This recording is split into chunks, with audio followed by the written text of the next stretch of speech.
کے تاجدار جلوہ فگن ہے، میں انہیں دعوت سخن دینے جا رہا ہوں۔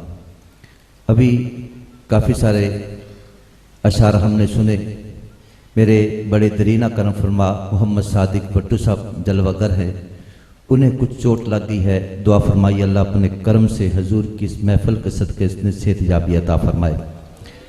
انہوں نے حکم دیا چند اشعار پیر نصیر ملت علیہ الرحمہ کے پیش کیے دیتا ہوں۔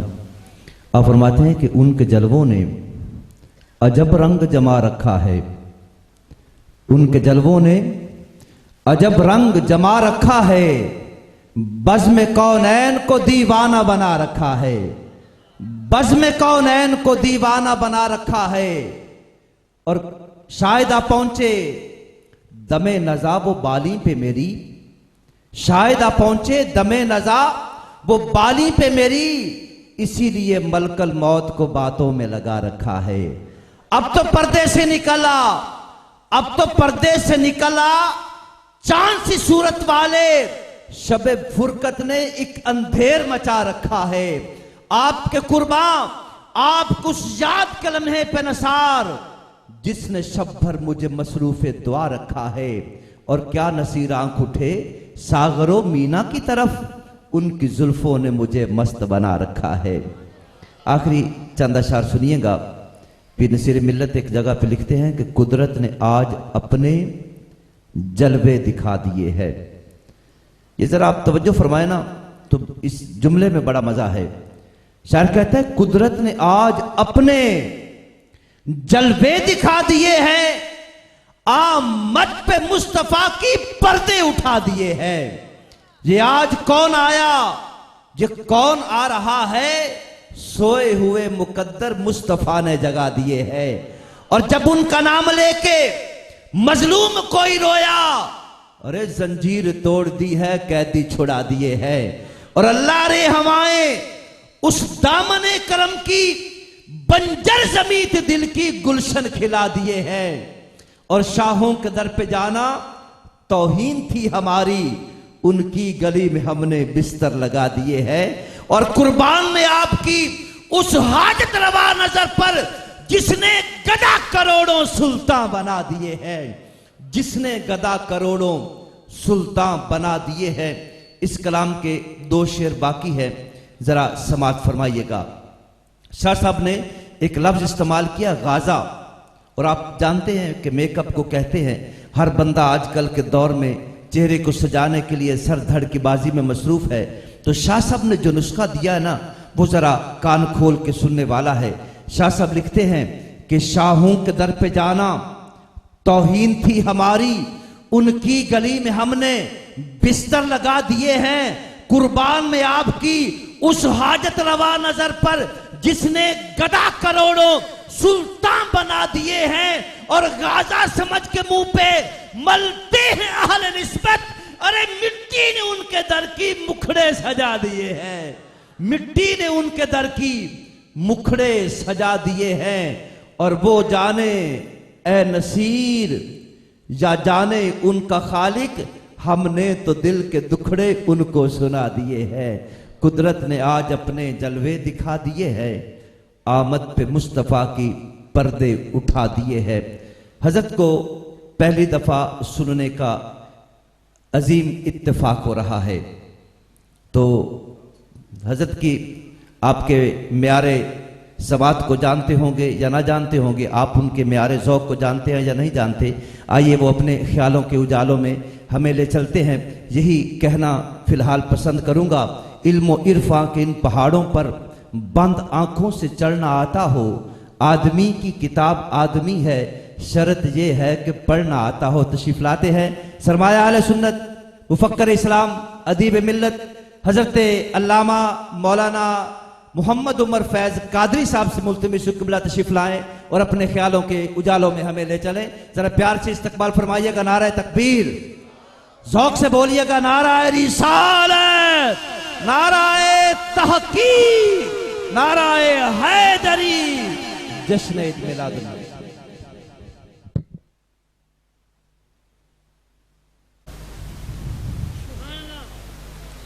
الحمدللہ الذی زین النبیین بحبیبہ المصطفیٰ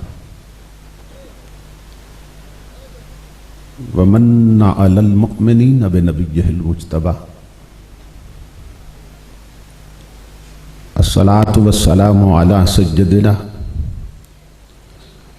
ومولانا محمد خیر الورى وعلى آلہ واصحابہ المتأدبین بالتقوی اما بعد فاعوذ باللہ السمیع العلیم من الشیطان اللعین الرجیم بسم اللہ الرحمن الرحیم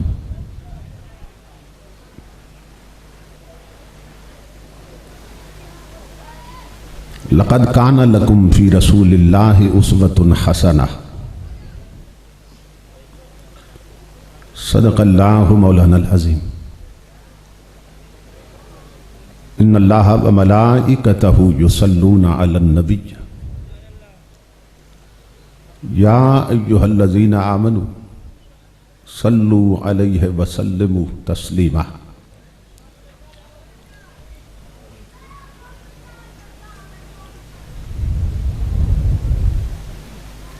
لائق صد احترام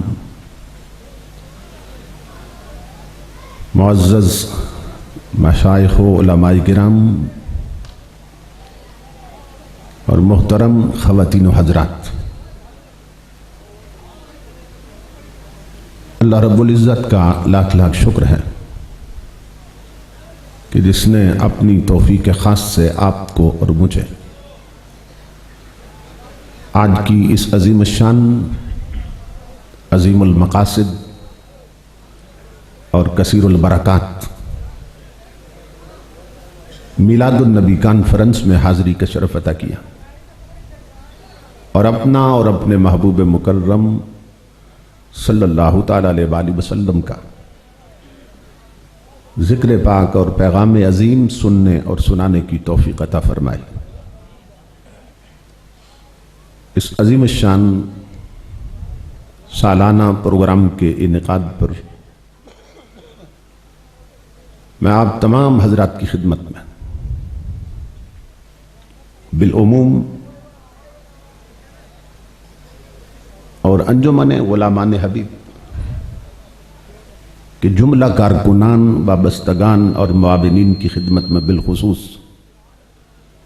دل کی عطا گہرائیوں سے ہدیہ تبریک و تحسین پیش کرتا ہوں، اور دعا کرتا ہوں کہ اللہ رب العزت دوستوں کی اس محنت کو اور ہم سب کی حاضری کو اپنی پاک بارگاہ میں قبول و منظور فرمائے، اور آج کی اس نشست کو ہماری اعتقادی،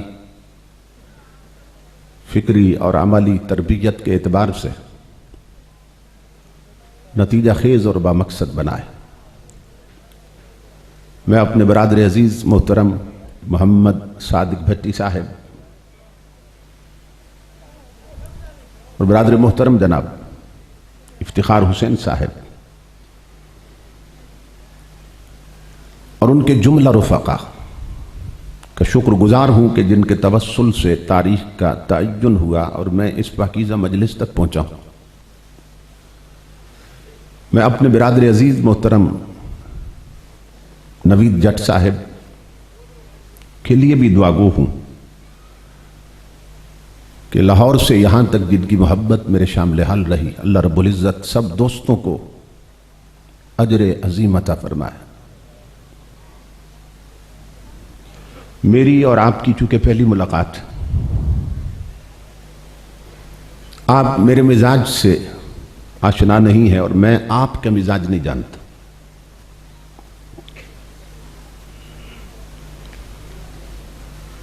میں کوشش کروں گا کہ چند ایک گزارشات آپ حضرات کی خدمت میں اس انداز سے پیش کروں کہ ہم قرآن و سنت کے آئینے میں اپنے چہرے دیکھ سکیں،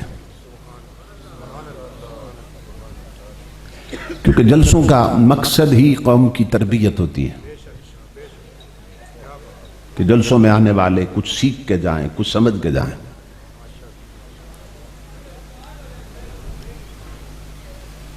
تو اسی مقصد کو پیش نظر رکھتے ہوئے میں نے خطاب کرنا ہے، چونکہ مائیں بہنیں بیٹیاں بھی تشریف لائی ہیں، انہیں بھی بہت کچھ میں نے سمجھا کے بھیجنا ہے. ٹپے مجھے نہیں آتے، دوڑے مجھے نہیں آتے، سر تال میرے پاس نہیں.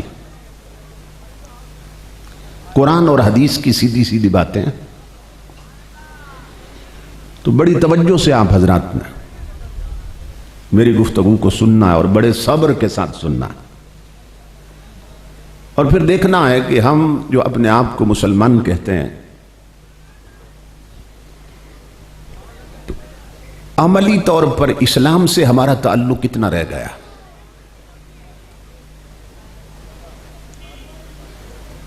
محفلوں کی کمی نہیں ہے، جلسوں کی کمی نہیں ہے. اس دور میں جتنے جلسے ہو رہے ہیں شاید تاریخ میں کبھی اتنے جلسے نہیں ہوئے. ہر روز کہیں محفل نعت، کہیں میلاد النبی، کہیں قل شریف، کہیں چیلم اور 40واں، کہیں برسی، کہیں سالانہ، کہیں عرس، کہیں 11ویں شریف. جلسوں کی کمی نہیں، بہت جلسے ہو رہے ہیں، مگر ان کا نتیجہ پیدا نہیں ہو رہا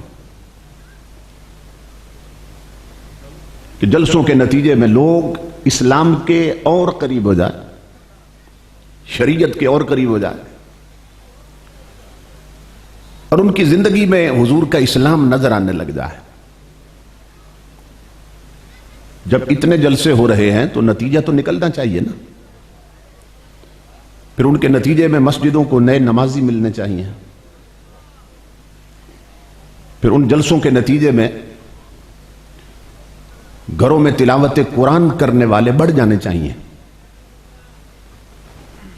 پھر ان جلسوں کے نتیجے میں جو عورتیں بے پردہ نکلتی ہیں انہیں پھر پردہ کرنا چاہیے. لیکن چونکہ ہمارے سٹیجز پہ یہ چیزیں بیان نہیں ہوتی، ہمارے جلسوں میں یہ چیزیں بیان نہیں ہوتی، گویے اور گلوکار مسلط ہو گئے اہل سنت کے سٹیجز پہ، سر تال والے مسلط ہو گئے، اہل سنت کے عوام جاہلوں کے ہتھے چڑھ گئے.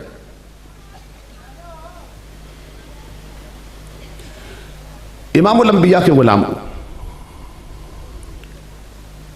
جب تک ہم قرآن کی طرف نہیں آتے، جب تک حدیث کی طرف نہیں آتے، اس وقت تک اگر اس سے 10 گنا زیادہ بھی جلسے کر لینا ہمارا حال نہیں بدلے گا. یہ کتنا جلسہ ہے آج آپ کا؟ 9 سال سے یہ جلسہ ہو رہا ہے، یعنی 9 سال سے آپ اس جلسے میں آ رہے ہیں، مگر آنے والوں کی اکثریت نے ابھی تک یہ بھی نہیں سیکھا کہ امام الانبیاء کے ذکر کی مجلس میں آنے کے آداب کیا ہیں.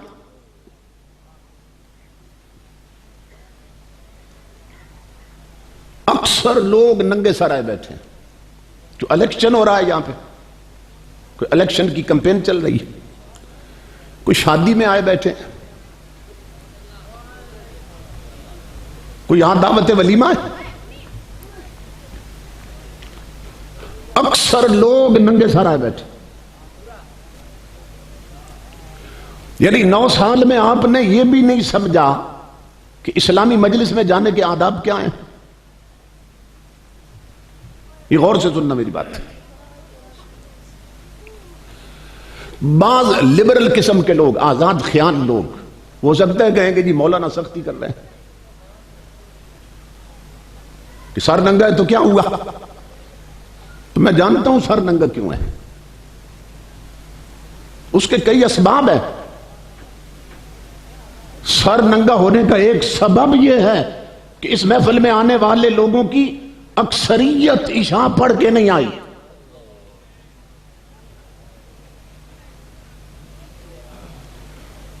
اگر میں ہاتھ کھڑے کرواؤں نا، نہیں کرواؤں گا تاکہ ایک دوسرے کے گناہ پہ گواہ نہ بن جائے. یہاں اس وقت جو لوگ بیٹھے ہیں اور ہر جلسے کا یہی حال، آنے والوں کی اکثریت عشاء پڑھ کے نہیں آئے، اور یہاں حضور کے ذکر پہ نعتوں پہ جھوم رہے ہیں اور ہاتھ جھنڈے بنے ہوئے اور نعرے لگ رہے ہیں.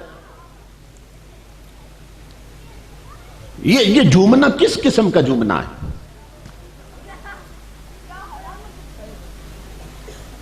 امام الانبیاء کے غلاموں،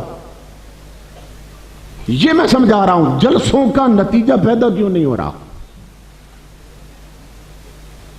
کہ ہمارے جلسوں میں آنے والے لوگ جب جلسے میں ہوتے ہیں نا، جھوم رہے ہوتے ہیں، نعرے لگا رہے ہوتے ہیں، ہاتھوں کو جھنڈا بنایا ہوتا ہے اور ایک ہنگامہ کھڑا ہوتا ہے، ایسا لگتا ہے محفل نہیں ہو رہی، کوئی سٹیج شو ہو رہا ہے. کنجریوں کے لہجے میں ذکر نبی کرنے والے گویے لڑکیوں کی طرح میک اپ کر کے اہل سنت کے سٹیجوں پہ مسلط ہو چکے ہیں. امام الانبیاء کے غلام، ہماری اکثریت کا حال یہ ہے کہ مجلس میں جس کی پشت پہ ہاتھ رکھو نا وہ عاشق رسول بنا بیٹھا ہے، اور منافقت کا حال یہ ہے کہ جلسوں میں آنے والوں کی اکثریت عشاء پڑھ کے نہیں آتی، فجر جا کے نہیں پڑھتے. تو کس کو دھوکہ دینے آئے ہو؟ قرآن حکیم میں سب سے بڑھ کر جس عمل کی میرے رب نے تاکید کی تھی اسے تو چھوڑ کے آئے ہو. 750 بار میرے رب نے فرمایا نماز قائم کرو، نماز قائم کرو. اور امام الانبیاء نے فرمایا قیامت کے دن قبروں سے اٹھتے ہی سب سے پہلا سوال ہی نماز کا ہونا ہے، اور وہ پڑھی نہیں. اور یہاں ہاتھ نبی کے نام پہ جھنڈے بنے ہوئے ہیں اور سر جھوم رہے ہیں. یہ یاد رکھنا امام الانبیاء کے غلاموں، جس بندے کا ہاتھ نبی کے نام پہ جھنڈا بنے مگر 5 وقت نبی کے رب کے سامنے نماز میں وہ ہاتھ جڑ نہ سکے، وہ مومن کے ہاتھ نہیں، وہ منافق کے ہاتھ. امام الانبیاء کے ذکر کی مجلس میں جس بندے کا سر نبی کے ذکر پر جھومے اور 5 وقت نبی کے رب کے سامنے سجدے میں جھک نہ سکے، وہ مومن کا سر نہیں، وہ منافق کا سر ہے. تو ہم کس دنیا میں رہتے ہیں؟ ریالٹیز، فیکٹس، حقیقت ہے، وہ سب بلائے بیٹھے، وہ سب چھوڑے بیٹھے. اکثریت عشاء پڑھ کے نہیں آئی.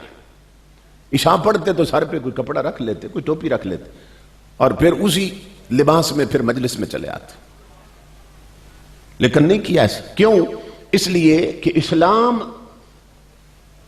کی جو تعلیمات ہیں اور ہماری اسلامک آئیڈینٹی جو ہے اور اسلام کا جو تشخص ہے وہ ہم آکورڈ سمجھتے ہیں، اسے اپنانا آکورڈ سمجھتے ہیں کہ یہ بڑے عیب کی بات ہے کہ ایم پی اے محفل میں آئے اور سر پہ ٹوپی ہو، ایم این اے محفل میں آئے اور سر پہ اس نے پگڑی رکھی ہو. یہ جب سے سیاسی لوگ محفلوں میں آتے ہیں نا، انہوں نے بھی بگاڑ پیدا کر دیا. ایم این اے آ گیا، ایم پی اے آ گیا، کوئی افسر آ گیا، اس نے ٹوپی نہیں پہنی، تازہ تازہ کنگھی کر کے آیا کہ میری کنگھی خراب نہ ہو جائے، اور آیا نبی کے ذکر کی مجلس میں. آپ بچوں کو سکول میں داخل کروانے جاتے ہیں، انگلش میڈیم سکول میں، تو وہ آپ کو ایک پراسپیکٹس دے دیتے ہیں. وہ کہتے ہیں بھائی اس کو پڑھ لینا، یہ قانون چاہے کہ بچے کی جو وردی ہے نا وہ اس رنگ کی ہوگی، اور پھر ساتھ کہتے ہیں ٹائی بھی ہونی چاہیے، اور پھر کہتے ہیں اوپر کیپ بھی انگریزوں کی طرح ہونی چاہیے، اور پھر یہاں بیج بھی ہونا چاہیے، اور پھر پاؤں میں جرابیں بھی ہونی چاہیے، اور رنگ بھی بتاتے ہیں اس رنگ کی جرابیں، اور جس رنگ کی جرابیں اسی رنگ کے جوتے ہونے چاہیے. تو وہاں تو سر جھکا کے کہتے ہیں سب کچھ ہو جائے گا، کیونکہ ہر سکول کی اپنی یونیفارم، کیمبرج کا اپنا سلیبس ہے، آکسفورڈ کا اپنا سلیبس، اپنی اپنی یونیفارم ہے. اور وہاں جب بچے کے کپڑے لینے جاتے ہیں انگریزوں والے تو ایک جوڑا نہیں خریدتے، بیگم کہتی ہے 3-4 اکٹھے خرید لیں. تو وہاں اسکول میں تو نہیں کہتے کہ بڑی سختی کر رہے ہیں. یہ کتابیں ٹائی نے پڑھنی ہیں یا بچے نے پڑھنی ہیں؟ یہ انگریزوں والی کیپ جو ہے یہ سبق پڑھے گی یا بچہ پڑھے گا؟ وہاں تو نہیں بولتے کیونکہ بچے کو انگریز کی تعلیم دینی ہے. وہاں خوش ہیں, وہاں نہیں کہتے سختی ہو رہی. اور آقا کے ذکر کی مجلس میں کہہ دو سر ڈھانپ لو, ٹوپی پہن کے آؤ, کپڑا رکھ کے آؤ, کہتے سختی کر رہے ہیں, اس لیے کہ دین دوسرے نمبر پہ چلا گیا. امام الانبیاء کے غلاموں, پولیس کے چہرے پہ نہیں لکھا ہوتا کہ یہ پولیس والا ہے, آپ اس کی وردی سے پہچانتے ہیں یہ پولیس والا ہے. فوجی کے چہرے پہ نہیں لکھا ہوتا, نہ ہی کوئی لاکٹ ہوتا ہے گلے میں جس پہ لکھا ہو یہ فوجی ہے, آپ وردی سے پہچان جاتے ہیں یہ فوج والا. وردی سے پہچانتے ہیں نہیں پہچانتے؟ آرمی والا وردی سے پہچانا جائے, پولیس والا وردی سے پہچانا جائے, بچے سکولوں والے وردی سے پہچانے جائیں. میرا سوال ہے کہ جب مدینے والے کے ذکر کی مجلس میں آئے ہو تو اپنے نبی کی وردی میں کیوں نہیں آئے؟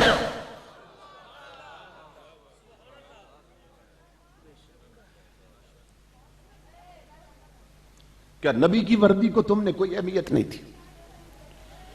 کیا رسول کی یونیفارم تمہاری نظر میں کوئی حیثیت نہیں رکھتی؟ یہ اسلام کے ساتھ ہمارا رویہ ہے, ہمارا بیہیویئر ہے اسلام کے ساتھ کہ ہم کیا کر رہے ہیں اسلام کے. تو محفلوں کا مقصد ہوتا ہے قوم کی دینی تربیت کی جائے. اب مجھے غلطی سے بلا لیا آپ نے تو سننا تو پڑے گا, کیونکہ میری تقریر میں لوگ اس انتظار میں رہتے ہیں کہ سبحان اللہ کہاں کہنا ہے, کیونکہ سبحان اللہ والی بات نہیں ہوتی, بات ہوتی ہے انا للہ والی. کیونکہ میں نے چسکے کی باتیں نہیں کرنی, میں اتنا لمبا سفر کر کے پنڈی سے اس لیے نہیں آیا کہ میں آپ کا ذوق پورا کروں, میں اس لیے آیا ہوں کہ کملی والے کی لٹی ہوئی امت کی ضرورت پوری کروں. میں آپ کے ذوق کی نہیں, آپ کی ضرورت کی باتیں کرنے لگا ہوں. میری ماں اور بہنوں بیٹیوں غور سے سننا. امام الانبیاء کے غلاموں, جو میں نے الفاظ تلاوت کیے ان میں اللہ رب العزت نے فرمایا ہمارے لیے سب سے بہتر نمونہ رسول کی زندگی میں صلی اللہ علیہ وسلم, سب سے بہتر نمونہ حضور کی زندگی میں ہمارے لیے. لقد کان لکم فی رسول اللہ اسوۃ حسنہ. ہم نے یہ سمجھا ہے کہ حضور کی یہ جو زندگی سب سے بہتر نمونہ ہے, شاید صرف نماز پڑھنے میں نمونہ ہے, اور شاید فقط حج کرنے میں نمونہ ہے حضور کی زندگی, اور شاید فقط روزے رکھنے میں نمونہ ہے حضور کی زندگی. بس یہ 2-4 عمل جو ہے نا ہم سمجھتے ہیں بس اسی میں حضور کی زندگی نمونہ ہے. اللہ نے ان چیزوں کا تو ذکر ہی نہیں کیا, کسی ایک شے کی بات نہیں کی. اللہ فرماتا ہے لقد کان لکم فی رسول اللہ اسوۃ حسنہ. فرمایا تمہاری پوری زندگی میں, زندگی کے ہر موڑ میں, زندگی کے ہر عمل میں میرے نبی کی زندگی سب سے بہتر نمونہ ہے. کیا مطلب؟ نماز ایسے پڑھو جیسے رسول پڑھتے تھے, حج ایسے کرو جیسے رسول نے کیا, روزے ایسے رکھو جیسے رسول رکھتے تھے, اور بیٹیوں کا پردہ ایسا کرو جیسے رسول کرواتے تھے, رشتے ایسے لوگوں کو دو جیسوں کو رسول نے دیے.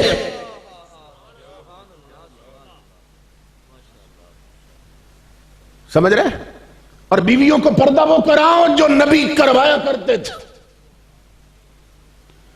شادیاں ایسے کرو جیسے تمہارا رسول کرتا تھا.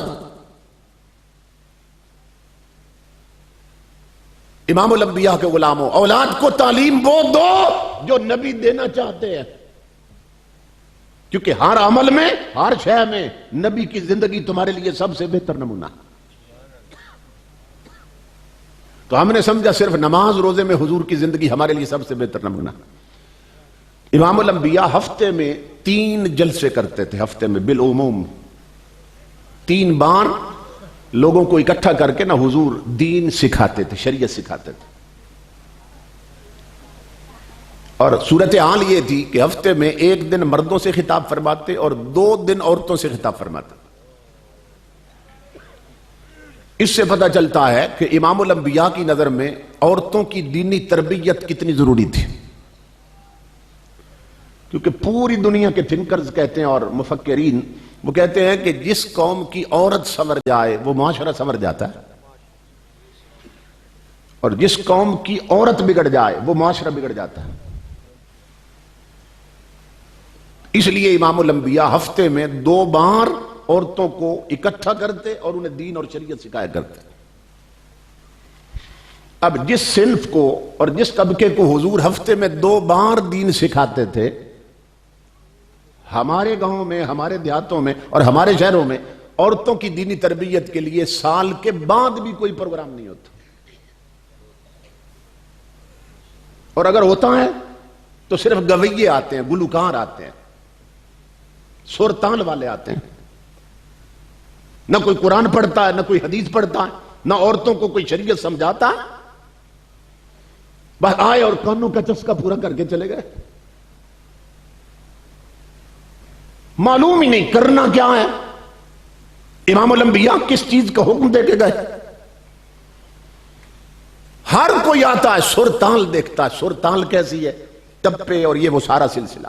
اور قوم کو ایسی لت پڑ گئی کہ کسی جاہل کو کھڑا کر دو، وہ فلمی گانوں کی طرز پہ کنجریوں کے لہجے میں کوئی گانا بدبختوں نے ایسا نہیں چھوڑا کہ جس پر نعت نبی نچنا دی ہو. یہ جوان جانتے ہیں کہ نہیں جانتے؟ شوق گانے، کوئی گانا ایسا نہیں، کنجریوں کے لہجے میں ذکر نبی ہو رہا ہے. غیرت مسلم کہاں مر گئی؟ شراب کے گلاس میں آب زمزم پینا جائز ہے؟ بولیے، شراب کے گلاس میں آب زمزم جائز ہے؟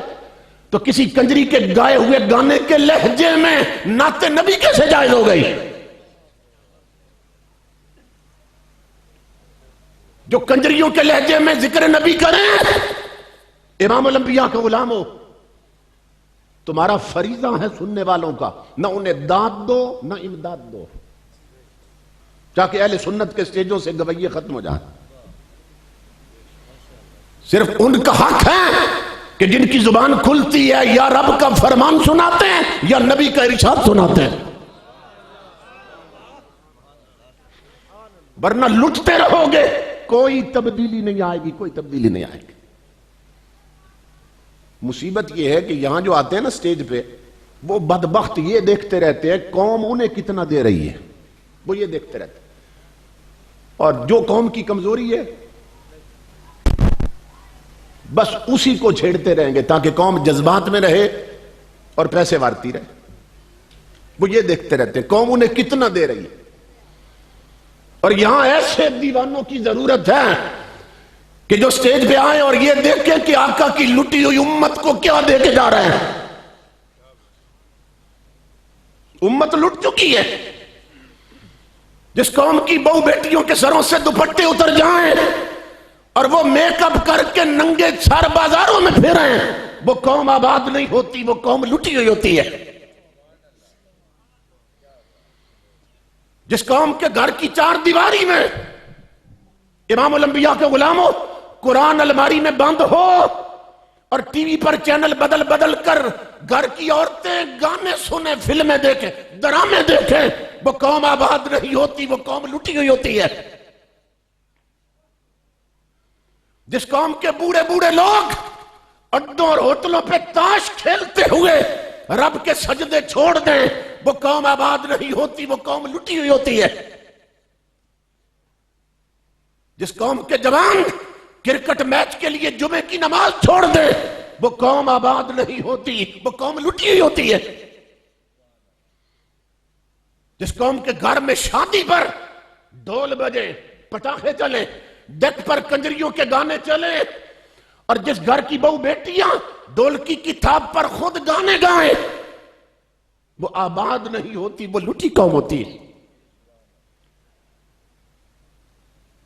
یہ صورتحال ہے کہ نہیں ہے؟ جس قوم کے تاجر بددیانت ہو جائیں، جس قوم کے افسر حرام خور ہو جائیں، جس قوم کے حکمران رب رسول کے باغی ہو جائیں وہ قوم آباد نہیں ہوتی، وہ قوم لوٹی ہوتی ہے۔ جس قوم کے بغیرتی کے اڈے آباد ہوں، دارے آباد ہوں، بیٹھ کے آباد ہوں اور ویران ہوں تو خدا کے گھر ویران ہوں نمازوں کے وقت، وہ قوم آباد نہیں ہوتی، وہ قوم لوٹی ہوتی ہے۔ جس قوم کی بہو بیٹیاں رومانٹک ناول پڑھ رہی ہوں، اخبار جہاں پڑھ رہی ہوں، اور پڑھنے والی بچیاں فلمی میگزین پڑھ رہی ہوں اور ان کے ہاتھ میں مصطفیٰ کا قرآن نہ ہو، وہ قوم آباد نہیں ہوتی، وہ قوم لوٹی ہوتی ہے۔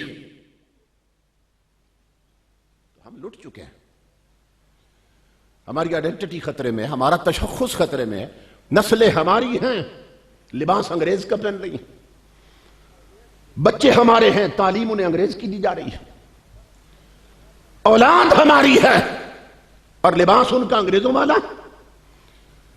ملک بنا کلمے کے نام پہ، کلمے کے نام پہ، اور ملک میں قانون انگریز کا چل رہا ہے۔ کوئی جوڑ بنتا ہے کہ بنا ہے نبی کے نام پہ اور قانون ملک میں نبی کے دشمنوں پہ چل رہا ہے۔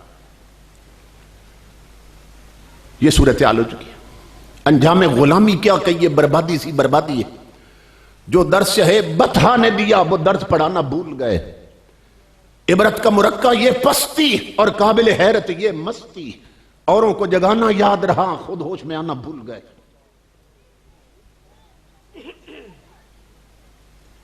امام الانبیاء کیا فرما کے گئے؟ میرے آقا نے فرمایا سیاتی زمان علی امتی، میری امت پہ وقت آنے والا ہے اور ہم اس وقت کی زد میں ہیں۔ یہ غور سے سننا حدیث ہے۔ میرے آقا نے فرمایا میری امت پہ وقت آنے والا ہے، یصبح الرجل مؤمنا ویمسی کافرا، یمسی مؤمنا ویصبح کافرا، کہ بندہ صبح مومن ہوگا شام تک کافر ہو چکا ہوگا، شام کو مومن ہوگا صبح تک کافر ہو چکا ہوگا۔ کیوں؟ اس لیے کہ اسے جائیداد کی فکر ہوگی، بنگلوں اور پلاٹوں کی فکر ہوگی، کوٹھیوں کی فکر ہوگی، اپنی زمینوں کی فکر ہوگی، کاروبار کی فکر ہوگی، ملازمت کی فکر ہوگی۔ اگر نہیں فکر ہوگی تو اپنے ایمان کی فکر نہیں ہوگی کہ جو سب سے قیمتی شے ہے اس کی فکر نہیں ہوگی، وہ لٹا بیٹھے گا۔ صبح مومن ہوگا شام تک کافر ہو چکا ہوگا۔ اور اس کے بہت سے محرکات اور عوامل۔ ہمارے ہاں کفر لکھا جا رہا ہے، کفر پڑھا جا رہا ہے، کفر خریدا جا رہا ہے، خرید کے کفر سنا جا رہا ہے۔ یہ صورتحال ہے۔ ہمارے اسلام آباد میں محفل نعت تھی، اب وہ کیپیٹل ہے ہمارے ملک کا، دارالحکومت، اور لوگ سمجھتے ہیں کہ وہاں کے رہنے والے زیادہ میچور ہوتے ہیں، زیادہ پڑھے لکھے لوگ ہیں اسلام آباد کے۔ وہاں صورتحال یہ تھی کہ محفل نعت ہو رہی تھی، مجھے وہ اس وقت سٹیج پر لے گئے تقریر کے لیے، تو نعت خان یہ کفر بک رہا تھا، اور اس شعر پر جس میں کفر بک رہا تھا سب سے زیادہ اسے داد بھی دی جا رہی تھی، امداد بھی دی جا رہی تھی۔ یعنی قوم کو ابھی تک یہ بھی نہیں معلوم کفر کیا اور اسلام کیا ہے۔ اور وہ کہہ رہا تھا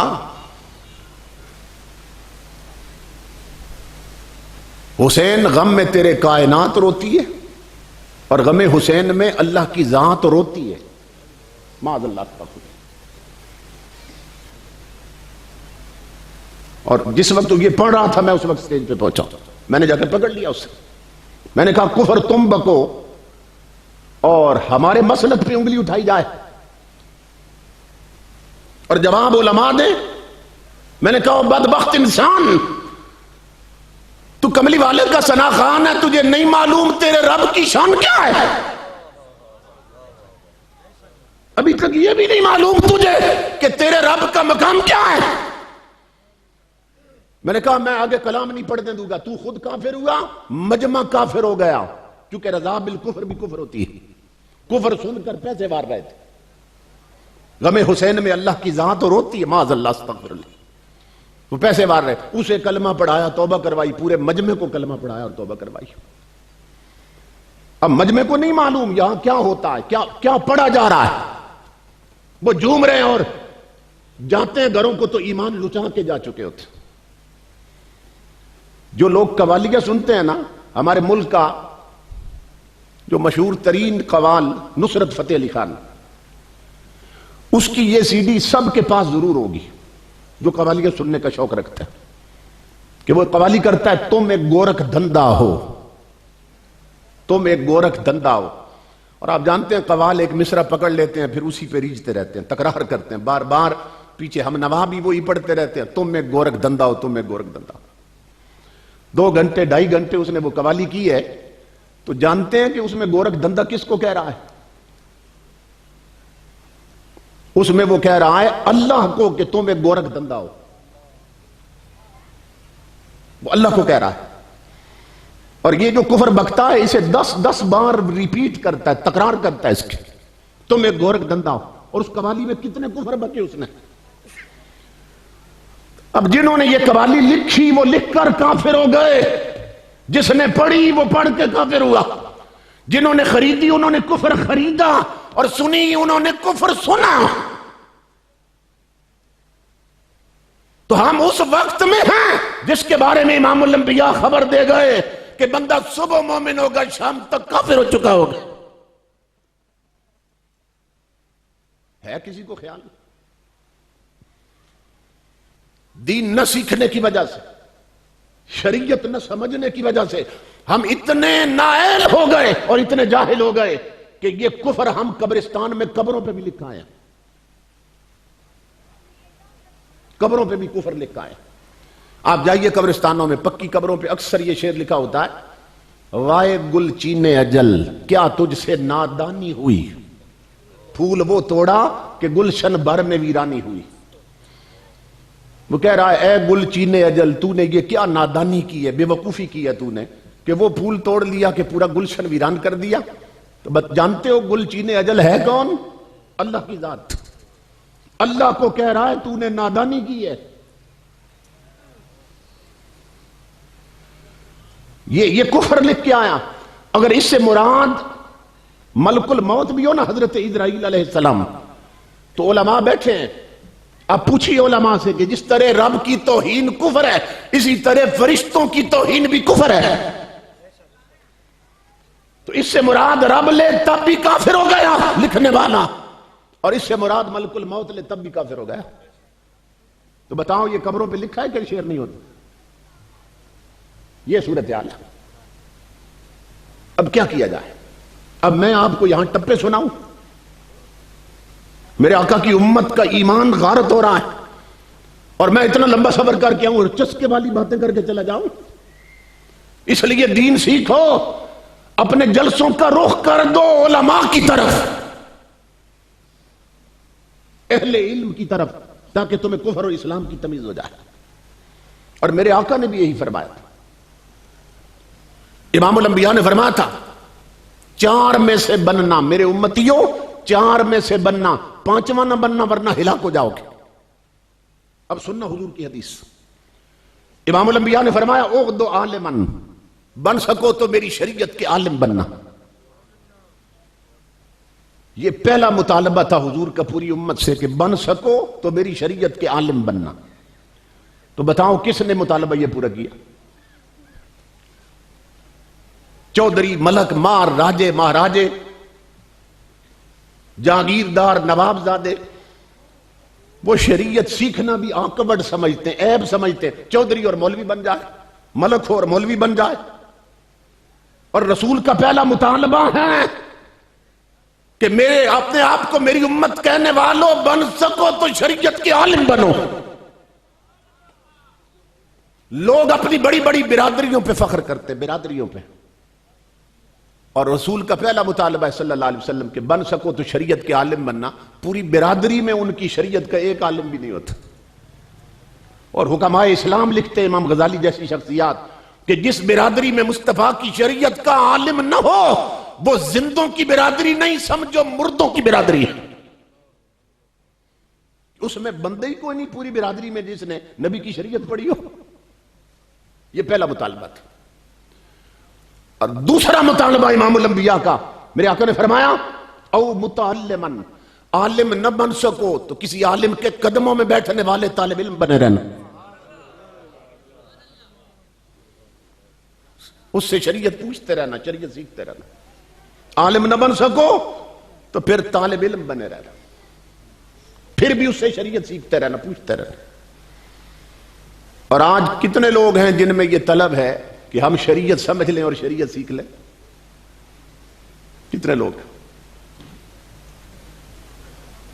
اتنی بھی شریعت نہیں سیکھی ہم نے کہ ہمیں یہ معلوم ہو کہ گھر میں جب ٹوائلٹ اور لیٹرین بنانی ہے تو اس کا رخ کدھر کرنا ہے۔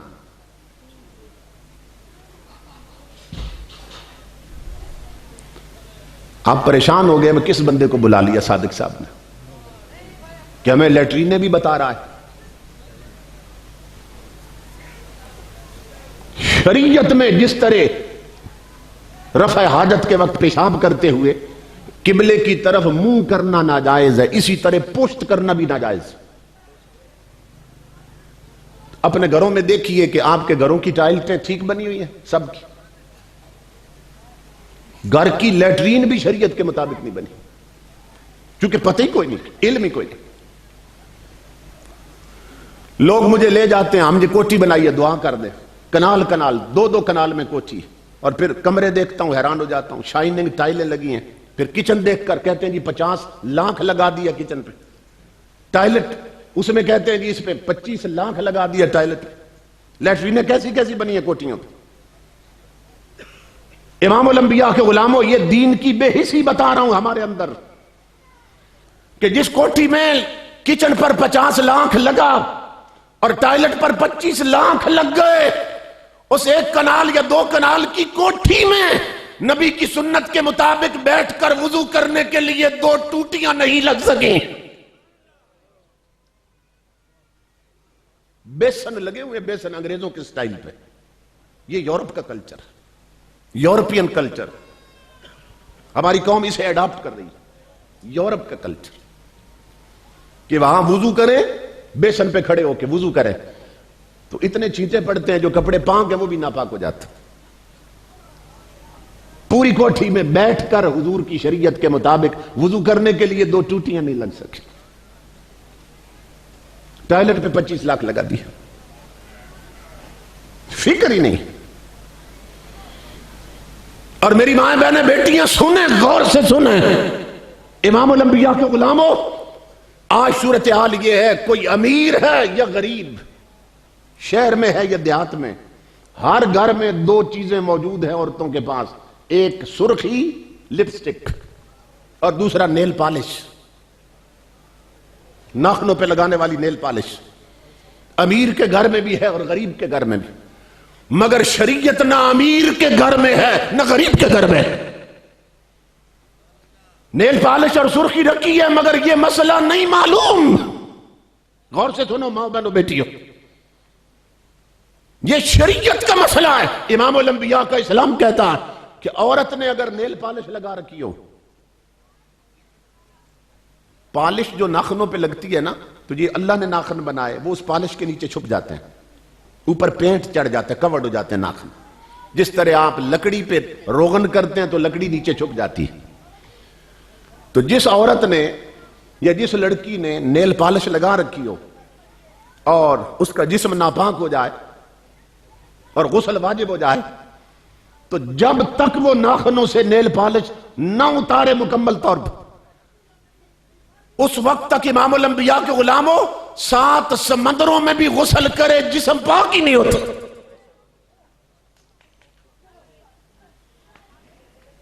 اب نیل پالش لگاتی ساری ہیں، مگر شریعت کا یہ مسئلہ جانتی کتنی ہے؟ کتنی عورتیں جانتی ہیں شریعت کا یہ مسئلہ؟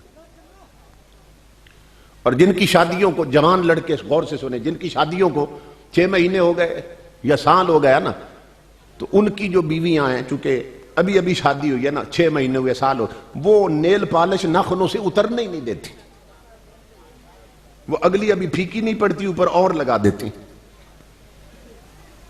یعنی 6 مہینے ہو گئے، پالش نہیں اتری، سال ہو گیا شادی کو، پالش نہیں اتری ناخنوں سے، جسم ہوا 1000 بار ناپاک سال میں، اور غسل نہیں ہوا نبی کی شریعت کے مطابق 1 بار بھی۔ جسم کتنے ناپاک ہو گئے، اور وہی عورتیں اتنے ناپاک جسم کے ساتھ آٹا گوندتی ہیں، انہی ہاتھوں سے روٹیاں پکاتی ہیں، اور گھر کے بزرگ کھاتے ہیں جو بیچارے مسجد چلے جاتے ہیں. گھر میں ایک ہی تو بزرگ رہ گیا وہ جو مسجد جاتا ہے. اب ایسے ناپاک ہاتھوں کی روٹی کھا کر اس کے سینے میں جو روشنی ہے وہ بھی ختم ہو جاتی ہے. کتنے لوگ ہیں جو مصطفیٰ کی شریعت کا یہ مسئلہ جانتے ہیں. اور دوسری چیز امام الانبیاء کے غلاموں، سرخی، لپسٹک. سب سے پہلے یہ راز معلوم ہوا بیروت یونیورسٹی کے پروفیسر ہیں احمد صقر، پھر انہوں نے یہ راز فاش کیا. اور پھر میں چونکہ انگلینڈ جاتا رہتا ہوں، یورپ اور ناروے خطاب کے لیے، تو وہاں تحقیق کی میں نے. آپ یورپ کی، جرمنی کی، جاپان کی، چائنا کی جو بھی چیز خریدتے ہیں نا، کھانے والی، لگانے والی، کریمیں ہو گئیں، لپسٹک ہو گئی، پاؤڈر ہو گئے، حتیٰ کہ پینے والے ڈرنکس ہو گئے، 7 اپ ہے، کوکو کولا، تو سب اوپر لکھا ہوتا ہے کہ اس میں چینی کتنی ہے، فلیور کون سا ہے، انگریڈینٹس کہتے ہیں انہیں، اجزائے ترکیبی، کیا کیا اجزاء اس میں شامل ہوئے. تو یہ جو میک اپ کا سامان بناتے ہیں نا انگریز کمپنیاں کے مالک، جہاں میک اپ کا سامان بنتا ہے، وہ انگریز کہتا ہے، انگریز لکھتا اپنی کتاب میں کہ ہم ہر سرخی میں خنزیر کی چربی ڈالتے ہیں.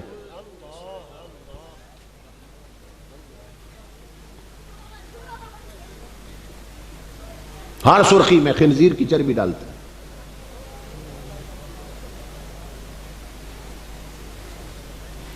اور کیوں ڈالتے ہیں وہ وجہ بتا رہا ہے اس کتاب میں، وجہ بتا رہا ہے کیوں ڈالتے ہیں. وہ کہتا ہے کہ دوسرے جانور جو ہیں، گائے ہے، بھینس ہے، اور بھی جانور ہے، ہم ان کی چربی اس لیے نہیں ڈالتے کہ ہم نے ایکسپیریمنٹ کر کے دیکھا ہے، تجربہ کر کے دیکھا کہ ہر عورت کا جو جسم ہے اور زندہ انسان جو بھی ہے، اس کے جسم میں ایک تپش ہوتی ہے، حرارت ہوتی ہے، ٹیمپریچر ہوتا ہے. 98 ڈگری پہ تو ضرور رہتا ہے، اس سے بڑھ جائے تو کہتے ہیں بخار ہو گیا. ہر انسان کے جسم میں نا تپش ہوتی ہے، تھوڑی سی حرارت ہوتی ہے. اور اس کو اگر آپ چیک کرنا چاہیں تو فریج میں گری کا تیل پڑا ہوتا ہے، گھی پڑا ہوتا ہے، دیسی گھی جم جاتا ہے، اس کو نکال کے نا ہاتھ پہ رکھیں تھوڑا سا چمچ کے ساتھ اور مٹھی بند کر لیں. تھوڑی دیر بعد کھولیں گے تو وہ پگھل گیا ہوگا. کس نے پگھلایا؟ جسم کے اندر جو تپش ہوتی ہے نا ہر انسان کے، اس کی وجہ سے وہ پگھل گیا.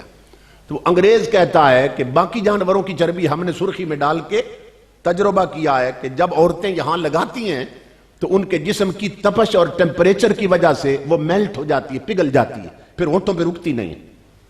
اور ہم نے تجربہ کر کے دیکھا ہے کہ تنہا خنزیر ایسا جانور ہے کہ جس کی چربی انسانی جسم کی تپش سے پگھلتی نہیں ہے، اس لیے ہم ہر سرخی میں ڈالتے ہیں. اب بات سمجھ آئی کیوں ڈالتے ہیں؟ اور میں انگلینڈ کا شہر ہے، لندن کے بعد دوسرا بڑا شہر برمنگم، وہاں سے میں اسکاٹ لینڈ گیا خطاب کے لیے. اس کا ایک شہر ہے ڈنڈی، بالکل سمندر کے کنارے پہ اینڈ پہ واقع. 8-9 گھنٹے کا سفر تھا وہاں کی نیشنل کوچز میں.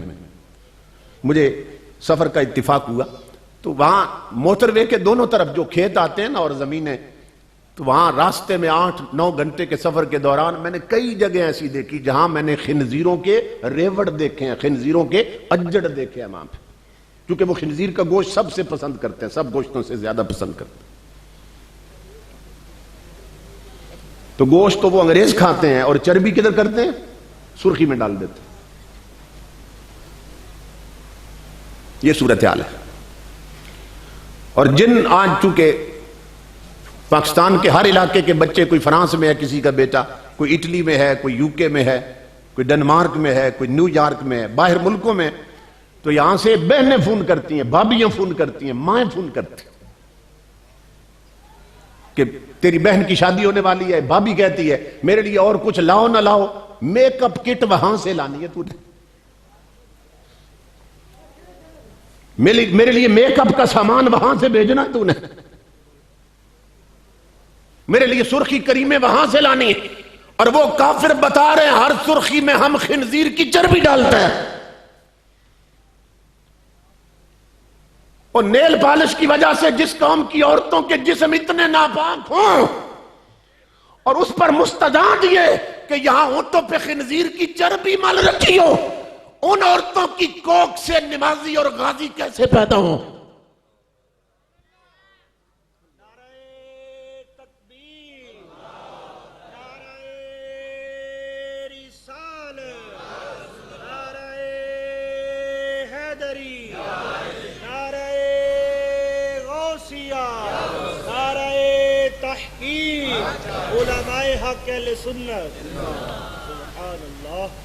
کیونکہ یہ جانگ تو ماؤں سے لگتی ہے نا، ماں باپ سے یہ جانگ لگتی ہے اولاد کو بھی.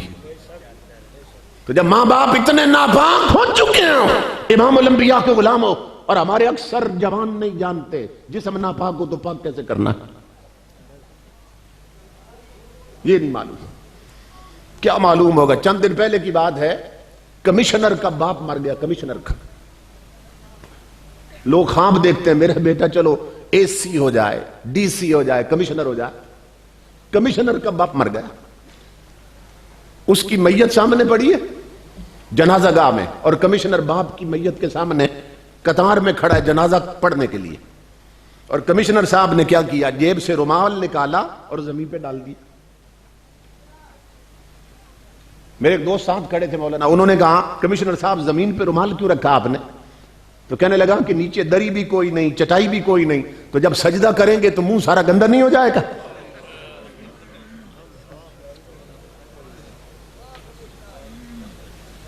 وہ مرا ہوا باپ وہ جب برادری میں بیٹھتا تھا نا دارے میں، مرنے پر اور شادی پہ، تو سر تان کے کہتا تھا میرا بیٹا کمشنر لگا ہوا. اب اس کی میت چیخ رہی ہے، اب تم سن نہیں سکتے. وہ بد نصیب باپ جس نے اسے انگریزی پڑھائی، انگریز کی تعلیم دی، کالج بھیجا، مدرسے میں مصطفیٰ کا قرآن پڑھنے نہیں بھیجا، شریعت نہیں سکھائی، اب وہ چیخ رہا ہے کہ کاش میں نے تجھے نبی کا دین اتنا پڑھایا ہوتا کہ تجھے علم ہوتا کہ نماز جنازہ میں سجدہ ہوتا ہے کہ نہیں ہوتا ہے.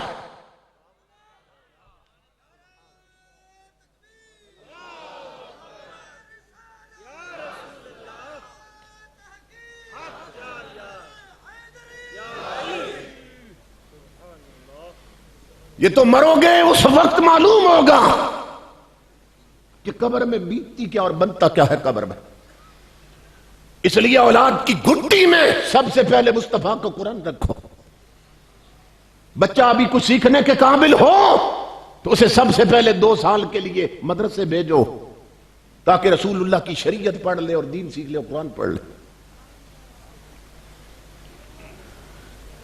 اللہ اکبر. تو امام الانبیاء کے غلاموں یہ صورتحال بن چکی.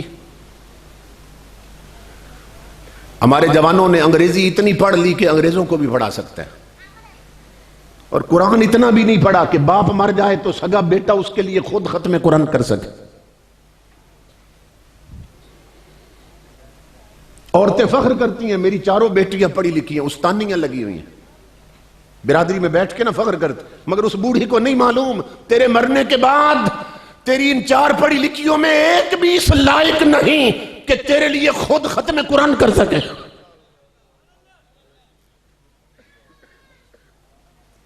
اس وقت قبروں میں پچھتاؤ گے. اس لیے ابھی جگا رہا ہوں.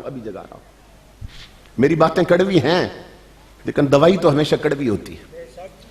میں کوئی یہاں چاکلیٹ دینے تو نہیں آیا، میں تو رسول کی شریعت سکھانے آیا. امام الانبیاء کے غلام ہو یہ صورتحال ہو چکی ہماری. تو میرے آقا نے فرمایا اغدو عالمن، بن سکو تو شریعت کے عالم بننا، او متعلمن، عالم نہ بن سکو تو کسی عالم کے قدموں میں بیٹھنے والے طالب علم بننا، او مستمعن، اور اگر طالب علم بھی نہ بن سکو تو جس جگہ عالم بولے اسے جا کے سننے والے بننا. گویے نہ سننا، گلوکار نہ سننا، ٹپے والے نہ سننا، سرتال والے نہ سننا. سننا تو مصطفیٰ کی شریعت کے علماء سننا تاکہ تمہیں دین اور شریعت سمجھ آئے. اور چوتھی چیز میرے آقا نے فرمایا او محبن، عالم بھی نہ بن سکو، طالب علم بھی نہ بن سکو اور علماء کو سننے والے بھی نہ بن سکو، کم از کم اتنا کرنا کہ شریعت کے عالموں سے پیار کرنے والے بننا، ان سے محبت کرنے والے بننا. اس لیے کہ اگر یہ نہ ہو، خود نبی اکرم صلی اللہ علیہ وسلم کی حدیث ہے، علماء نہ ہوتے میری امت کے تو امت ڈور ڈنگروں کی طرح زندگی گزار رہی ہوتی، انہیں پاکی اور پلیدی کی خبر ہی نہ ہوتی، پاک کیسے رہنا ہے، جسم کو ناپاکی سے کیسے بچانا. یہ صورتحال. میری ماں بہنوں بیٹیوں، آج بوڑھی بوڑھی عورتیں ٹی وی پر ڈرامے کی قسط نہیں چھوڑتی، رب کی نمازیں چھوڑ دیتی.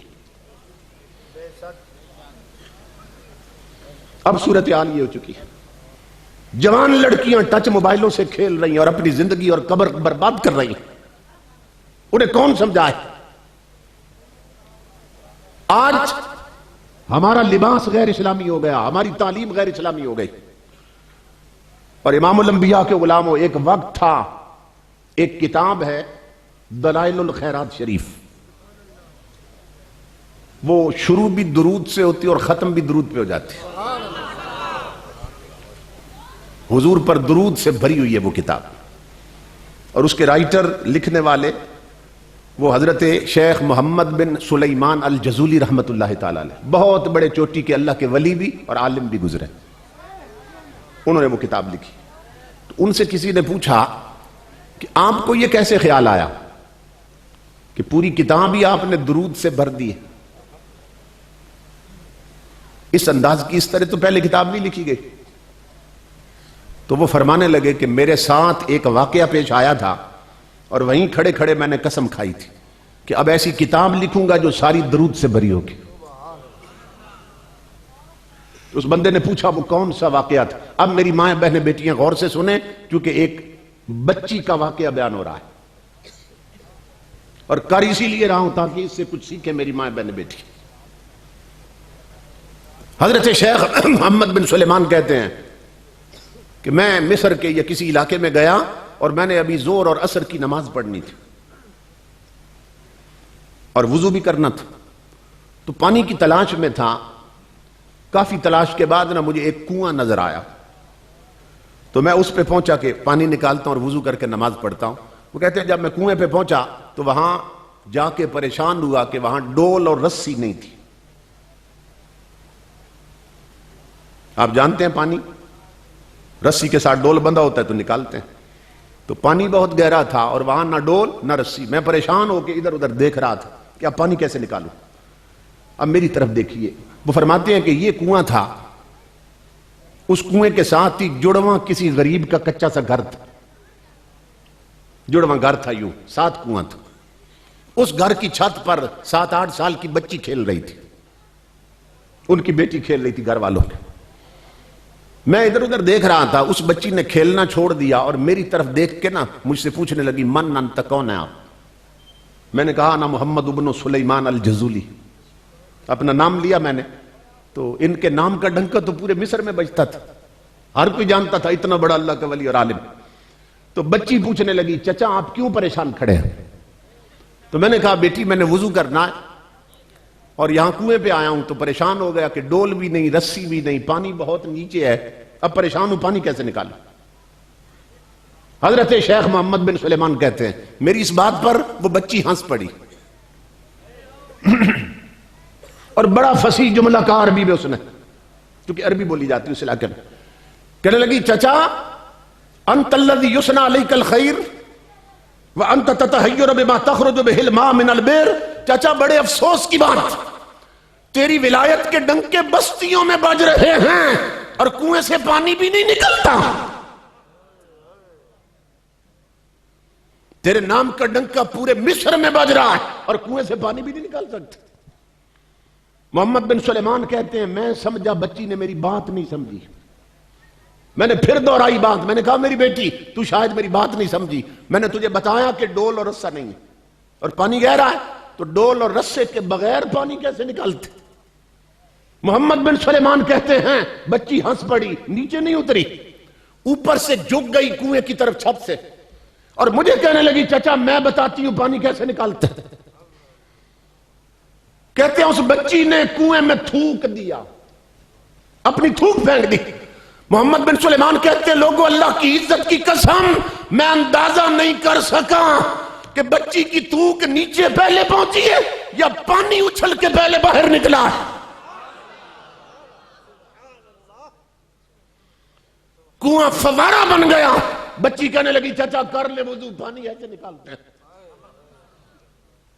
محمد بن سلیمان کہتے ہیں مجھے وضو بھول گیا، میں نے کہا میری بیٹی اب وضو بعد میں کروں گا۔ میں نے ہاتھ جوڑے، میں نے کہا اقسمک باللہ بما نلت هذه المنزلہ، میں تجھے رب کی قسم دیتا ہوں پہلے مجھے یہ بتا اس چھوٹی سی عمر میں اتنے اونچے رتبے کیسے پا لیے کہ تیرے تھوک کے چند قطرے کنویں کو مضطرب کر دیتے ہیں اور کنواں فوارہ بنتا ہے تیری تھوک کے چند چھینٹوں سے، بتا اس عمر میں رتبے کیسے پائے۔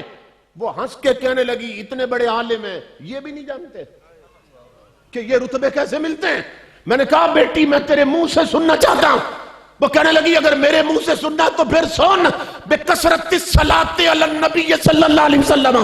چچا میری چھوٹی عمر نہ دیکھ، اس چھوٹی عمر میں بھی میں ہر وقت اپنے نبی پہ درود پڑھتی رہتی ہوں۔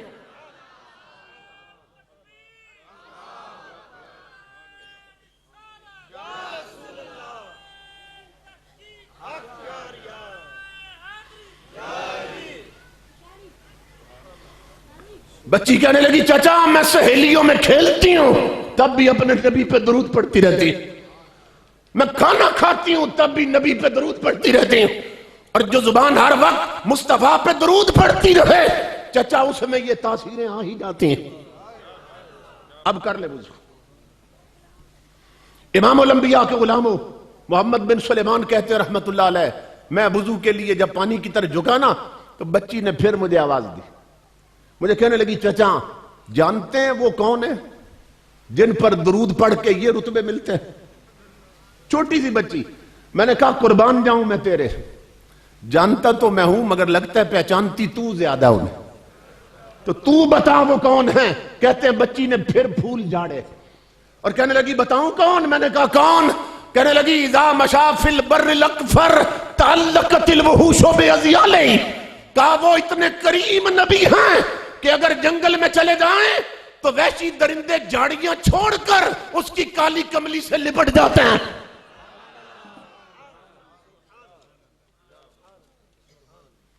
وہ اتنے کرم والے ہیں اور اتنے رحمت والے نبی ہیں، جنگل میں بھی چلے جائیں تو درندے جھاڑیاں چھوڑ کر نبی کے دامن رحمت سے لپٹ جاتے ہیں۔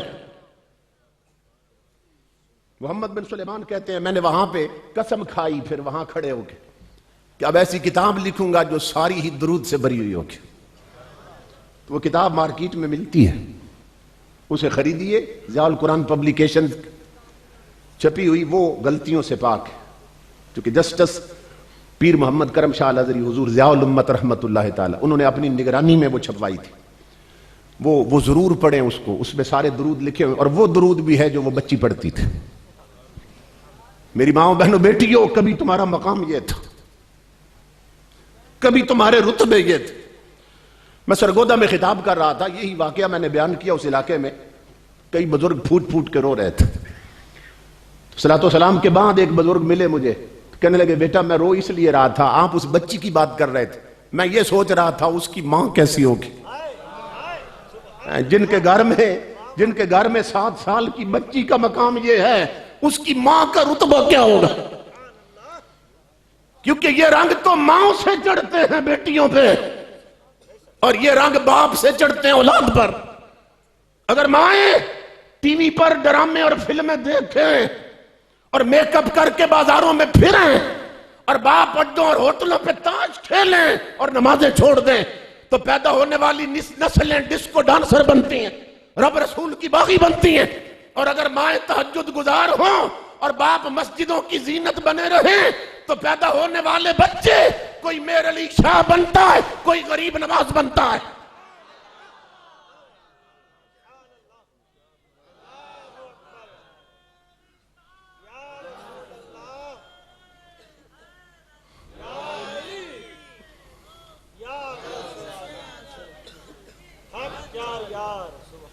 اس لیے میری ماں بہنوں بیٹیوں اپنا مقام پہچانو. تمہاری جگہ بازار نہیں مصطفیٰ کا مصلی ہے. تم شمع محفل نہیں ہو, تم چراغ خانہ ہو. تمہارے دوپٹے اتر گئے, تمہارے لباس غیر اسلامی ہو گئے. اپنے آپ کو شریعت کے لباس میں لاؤ, شریعت کے پردے میں لاؤ. یہ 4 دن کی چاندنی ہے, آنکھیں بند ہونے والی ہیں, اور قبر کی وادی میں اتر کر جہنم کے عذاب کی لپیٹ میں آ جاؤ گی. تمہارا یہ بھائی اس لیے چیخ رہا, اس لیے چیخ رہا, شاید میری چیخ سے کسی کی غفلت کی پٹی ہٹ جائے, پنڈی سے میرا سفر کارآمد ہو جائے گا. اگر کسی کا ایک کا کی کانٹا بدل جائے میں سمجھوں گا میرا سفر کام آ گیا. کیونکہ یہ 4 دن کی زندگی ہے اور ہر وقت ہاتھوں سے نکلتی جا رہی, ہر وقت ہاتھوں سے نکلتی جا رہی. اس لیے میرے جوانوں اپنے آپ کو بدلو.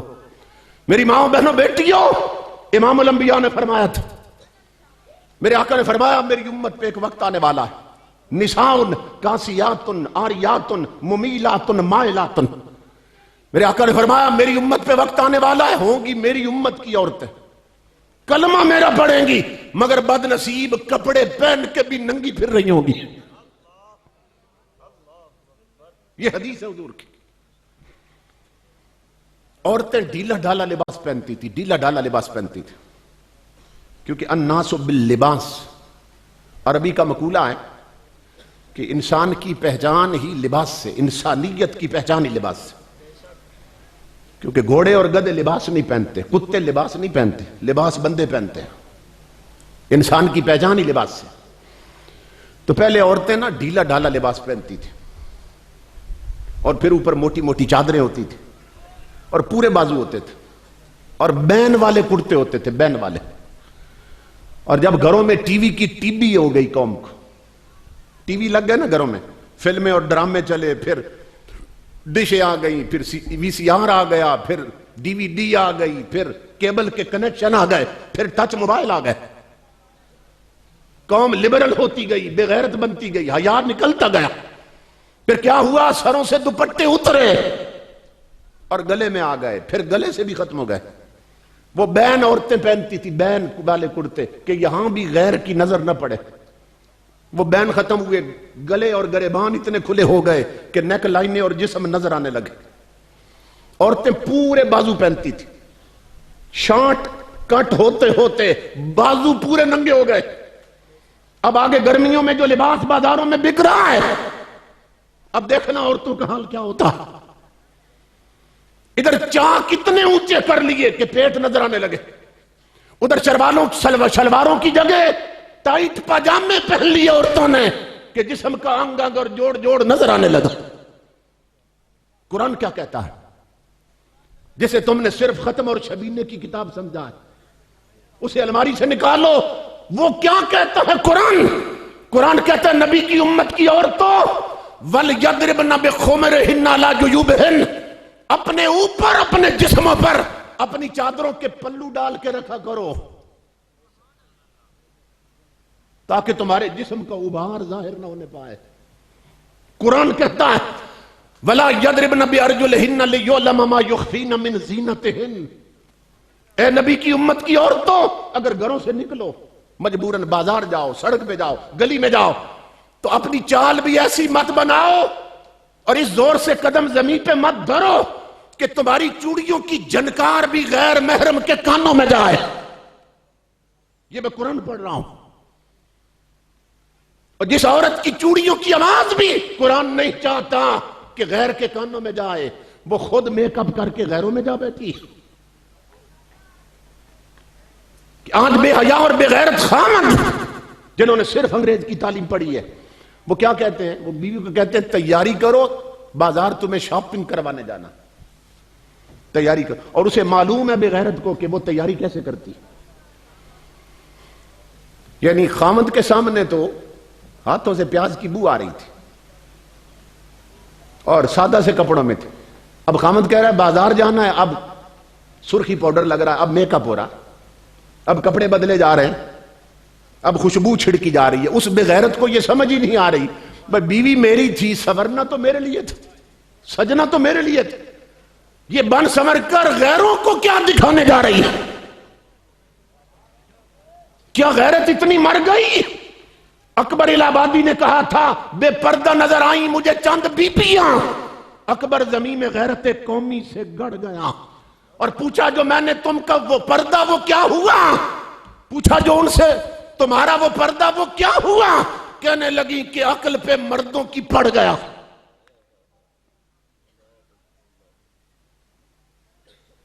اس طرح کے لبرل لوگ جنہوں نے صرف انگریز کی تعلیم پڑھی، نبی کا قرآن نہیں پڑھا، حدیث نہیں پڑھی، غیرتیں مر گئیں۔ علامہ اقبال کہتا ہے تیرا وجود سراپا تجلی افرنگ کہ تو وہاں کے عمارت گروں کی ہے تعمیر، کہ جب تو نے انگریز ہی کی تعلیم پائی ہے تو تیرے چہرے سے انگریز تو نظر آئے گا، مصطفیٰ کی جھلک کیسے نظر آئے گا؟ کہ تو نے سلیبس ہی انگریز کا پڑھا، تو نے لباس ہی انگریز کا پہنا۔ یہ صورتحال ہے ہماری۔ تو اپنا لباس بناؤ اسلامی۔ میرے آقا نے فرمایا جب میں معراج کی رات دوزخ کا معائنہ کر رہا تھا اور دوزخ دیکھ رہا تھا، حضور فرماتے ہیں تو رأیت اکثر آلہ النساء، میرے آقا فرماتے ہیں اپنی امت کی عورتوں کی اکثریت میں نے دوزخ میں جلتے ہوئے دیکھی۔ کیوں؟ اس لیے کہ لباس ہی غیر اسلامی ہو گئے، چال ڈال غیر اسلامی ہو گئی، رہن سہن غیر اسلامی ہو گئے۔ تو میرے بھائیوں جلسوں کا مقصد یہ ہے دین سیکھو، دین اپناؤ۔ آج یہ جلسہ سن کے جاؤ تو اپنے گھر میں شریعت کا جھاڑو دو، شریعت کا جھاڑو دو۔ عورتیں روز وائپر مارتی ہیں اور جھاڑو دیتی ہیں، وہ تو دوسری گندگی ہے۔ آج گھر جاؤ تو شریعت کا جھاڑو دو۔ کیا مطلب؟ اپنے گھر سے ہر وہ سی ڈی اٹھا کر توڑ کر پھینک دو کہ جس میں کنجریوں کے فلمیں اور گانے بھرے ہیں۔ آج گھر جاؤ تو ہر وہ ناول اور فلمی میگزین جلا کر راکھ کر دو جو تمہیں مصطفیٰ کی نظروں سے دور کر رہا ہے۔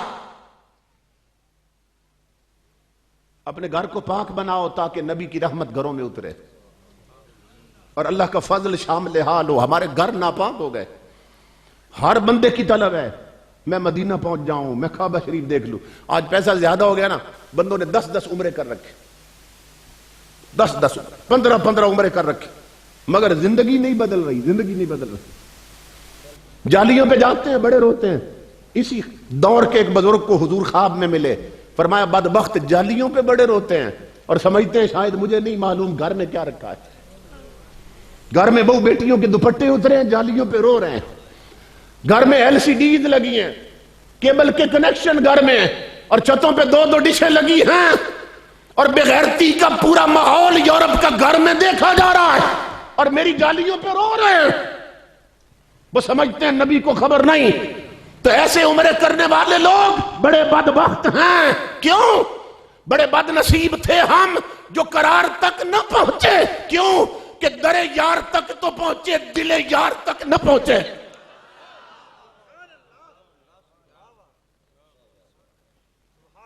بڑے بد نصیب تھے ہم جو قرار تک نہ پہنچے، کہ در یار تک تو پہنچے، دل یار تک نہ پہنچے۔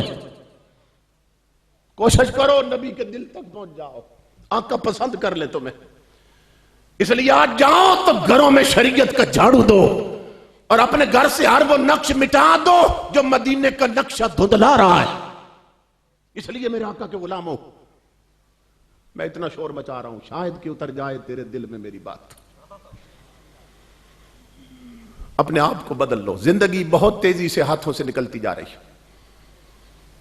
آخری بات عرض کر رہا ہوں، امام الانبیاء کے غلاموں، میرے آقا نے فرمایا،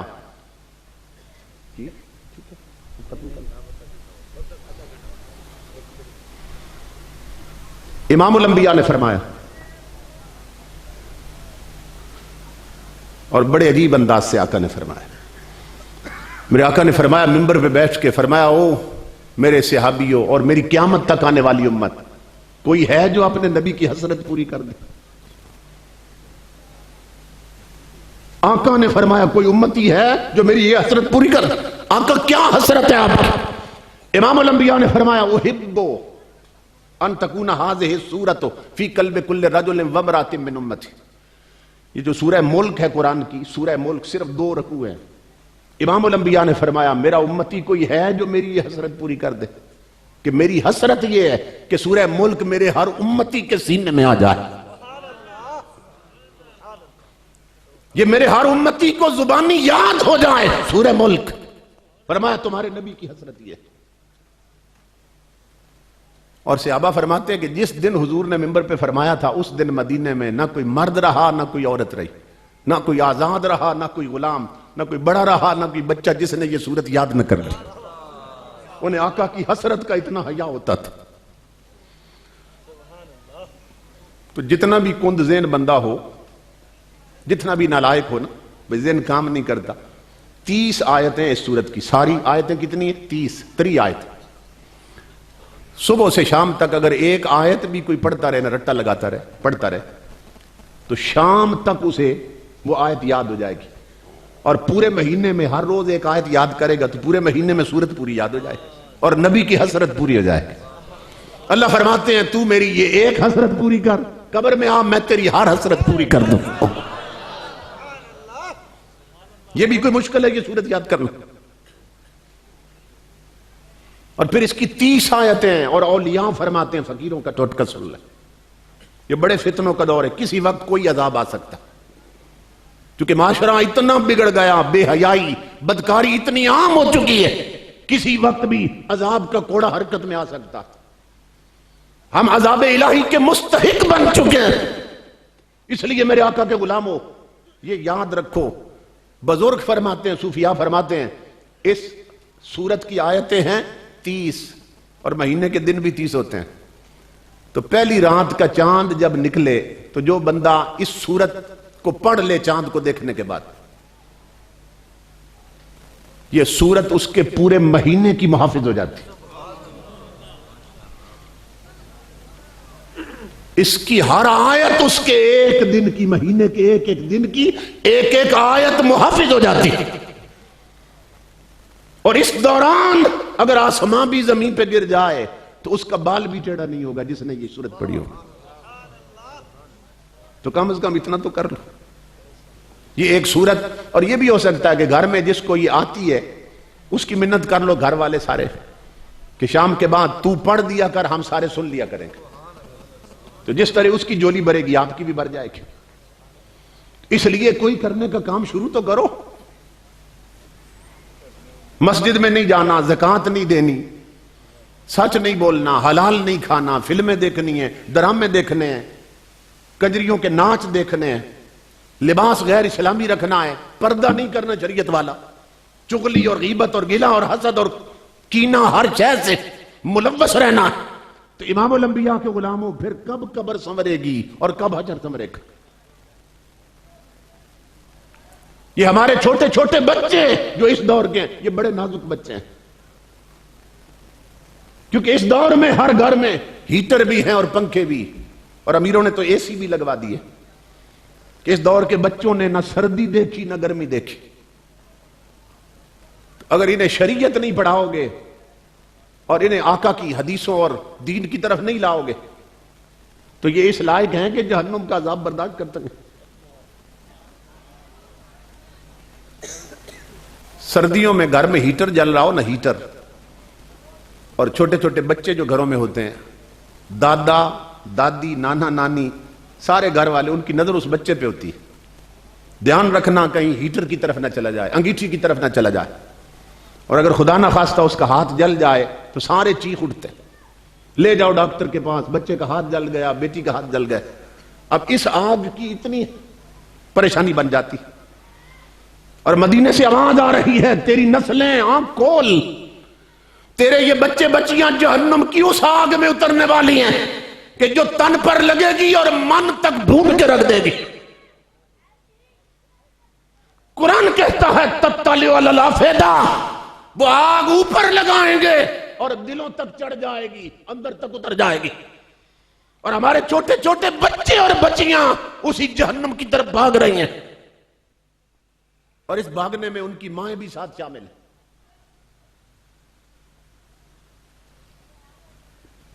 دل کے پھپولے جل اٹھے سینے کے داغ سے, اس گھر کو آگ لگ گئی گھر کے چراغ سے. اس لیے میرے آقا کے غلاموں شریعت کی طرف آؤ, اپنے آپ کو حضور کے دین کے نیچے لاؤ. امام الانبیاء نے فرمایا حضور صلی اللہ علیہ وسلم نے کل امتی یدخلون الجنت الا من ابا، میرا ہر امتی جنت جائے گا مگر وہ نہیں جائے گا جس نے انکار کر دیا. یہ ارشاد رسول ہے، مگر وہ نہیں جائے گا جس نے انکار کر دیا. پوچھا گیا یا رسول اللہ کس نے انکار کیا؟ آپ کی نظر میں منکر کون ہے؟ تو امام الانبیاء نے فرمایا من اطاعنی فقد دخل الجنت ومن عصانی فقد ابا.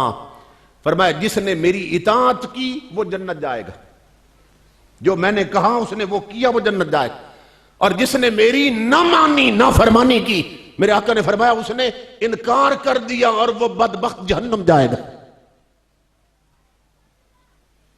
تو بتاؤ گھروں میں چلتے ہوئے گانے اور فلمیں یہ نبی کی مانی جا رہی ہے؟ ٹائٹ لباس پہن کر میک اپ کر کے بازاروں میں نکلنا یہ نبی کی مانی جا رہی ہے؟ شادیوں پر بجتے ہوئے ڈول اور گھروں میں چلتے ہوئے ڈیک اور طوائفوں کے گانے یہ نبی کی مانی جا رہی ہے؟ اور اب تو بعض گھروں میں بچیاں خود اتنی ایکسپرٹ ہو گئی، وہ کہتی ہیں اب ڈیک کی ضرورت نہیں، ہمیں ڈھولکی لا دو ہم خود گانے گائیں گے. اب بڑے گھروں میں تو خود بچیاں گانے گاتی ہیں.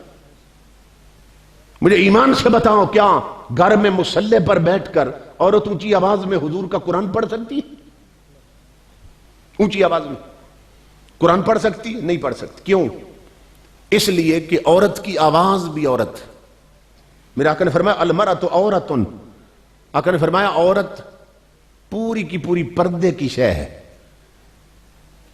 عورت چھپانے والی شے ہے، دکھانے والی نہیں ہے. حدیث کا مطلب یہ.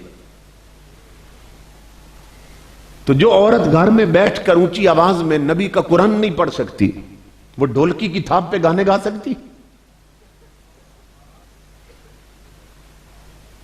اور آج گھروں میں کیا ہو رہا ہے؟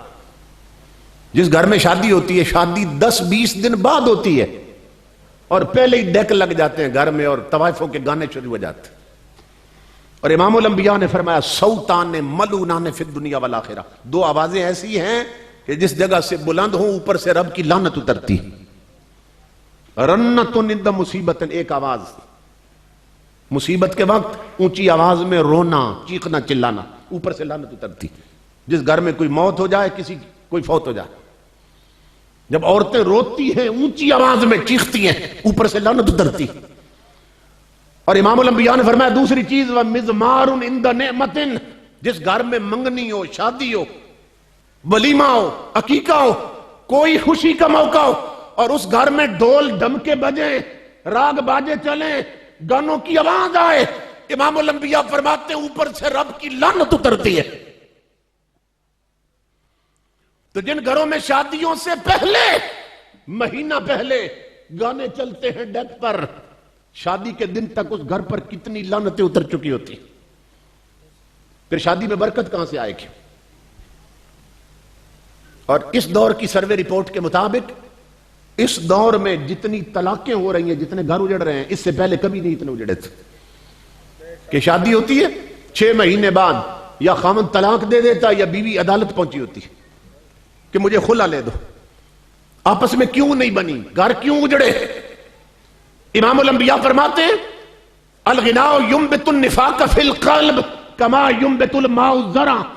آقا فرماتے ہیں یہ جو گانے ہیں، گانے یہ گیت اور نغمے یہ دلوں میں اس طرح کھوٹ پیدا کرتے ہیں اور منافقت پیدا کرتے ہیں جس طرح پانی سے کھیتی اگتی ہے.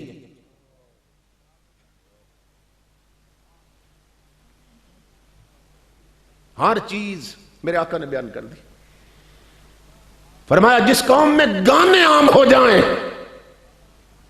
اس قوم کے دل کھوٹے ہو جاتے، دلوں میں نفرت آ جاتی ہے، کدورت آ جاتی. اور ایک اور حدیث میں میرے آقا نے فرمایا یکون فی ھذہ الامت 4 فتن.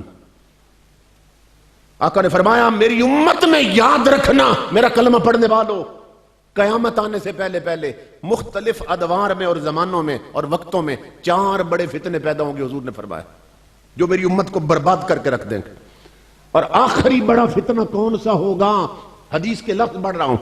فرمایا وآخرها الغناء، اور میری امت کی بربادی کا آخری بڑا فتنہ وہ گانا بجانا ہوگا.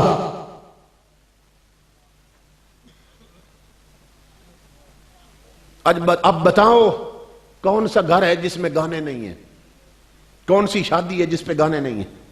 کس کا موبائل ہے جس میں گانے نہیں ہیں؟ کون سا ہوٹل ہے جس پہ گانے نہیں ہیں؟ کون سا ٹرک ہے جس میں گانے نہیں چل رہے؟ کون سی سزوکی اور رکشا ہے جس میں گانے نہیں چل رہے؟ کون سی کوچ ہے جس میں گانے نہیں چل رہے؟ جس چیز کو میرے آقا نے بتایا میری امت کی بربادی کا سبب بن جائے گی، ہر بندے نے اسے جفا مار رکھا ہے۔ تو حضور کا کلمہ پڑھنے کا کیا فائدہ ہوا کہ آقا بتا جائیں میری امت اس سے دور رہنا، یہ تمہیں برباد کر دے گی، اور ہر بندہ اسی میں ملوث۔ یہ رکشے چلانے والے سزوکیاں چلانے والے مزدور لوگ صبح نکلتے ہیں مزدوری کے لیے اور سارا دن اوپر گانے چلتے ہیں، سزوکیوں والے سارا دن گانے چلتے ہیں۔ اور امام الانبیاء کے غلاموں جب گھر لوٹتے ہیں نا شام کو تو اتنا رزق نہیں لاتے جتنی لعنتیں کما کے لاتے ہیں۔ برکت کہاں سے آئے؟ ایک وقت تھا تم زمیندار لوگ ہو، پرانے لوگ جانتے ہیں،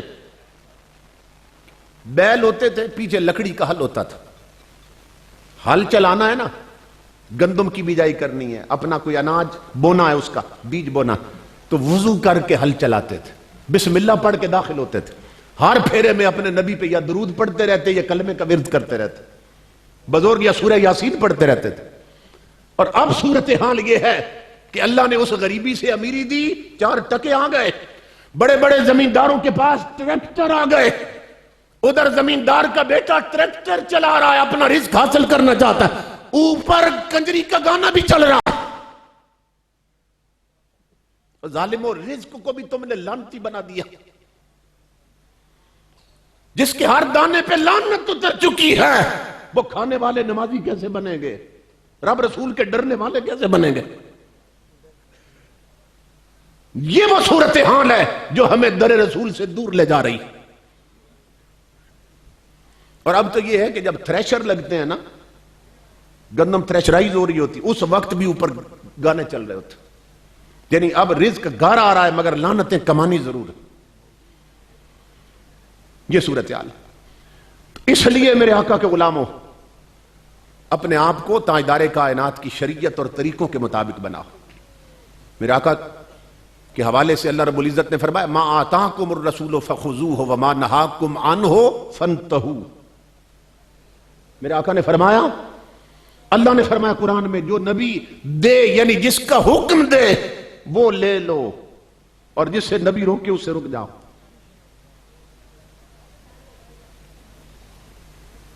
تو جو کچھ ہمیں حضور نے فرمایا وہ کریں گے تو بچیں گے، اور اس کے الٹ کریں گے تو آگے پھر قبر اور جہنم انتظار کر رہی ہے۔ ابھی تو بڑی چودراہٹ ہے، بڑی اکڑ ہے، بڑی گردن تنی ہے، سریا ہے گردن میں، مرنے کے بعد نکل جائے گا۔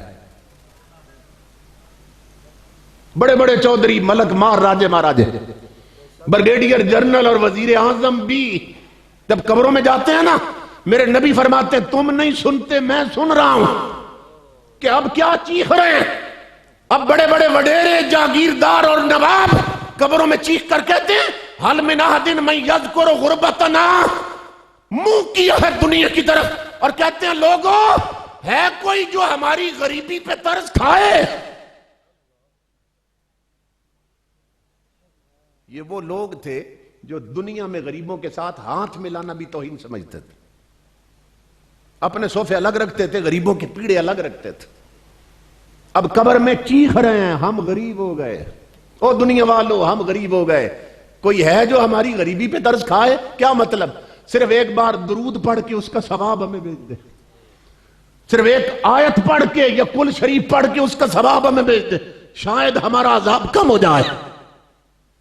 اب چیخ رہے ہیں قبروں میں، حضور فرما رہے ہیں اس چیخنے سے پہلے اپنی اکڑ ختم کرو، گردن کے سریے نکالو، اور آذان ہو تو سارے رب کی حضور مسجدوں میں جھک جاؤ۔ مسجد مرثیہ کہاں ہے کہ نمازی نہ رہے؟ قیمتی قالین بھیج دیتے ہیں، خود نہیں ہے۔ جس کے پاس 4 ٹکے ہیں نا، مسجد میں کام ہو رہا ہے تو کہے گا قالین میرے ذمہ، مینار بن رہا ہے تو کہتا ہے سارا خرچہ میرے ذمہ ہے، ٹائلیں لگ رہی تو کہتا ہے ٹائلیں میں لگواؤں گا، مسجد میں قالین بھیج دیے، ٹائلیں لگوا دی، پنکھے لگوا دیے، بدبخت خود نہیں گیا مسجد۔ اور بد نصیب قوم، یہ جو 5 وقت مؤذن کہتا ہے حی علی الصلاۃ حی علی الفلاح، آؤ نماز کی طرف، تو اس نے قالینوں کو آواز دی تھی، اس نے پنکھوں کو پکارا ہے اذان میں کہ تو نے پنکھے بھیجے، خود نہیں گیا۔ اب مسجدوں کے نمازی دیکھیے اور مسجدوں کے ارد گرد آبادی دیکھیے کتنی ہے، مسجد کی ایک صف بھی پوری نہیں ہوتی۔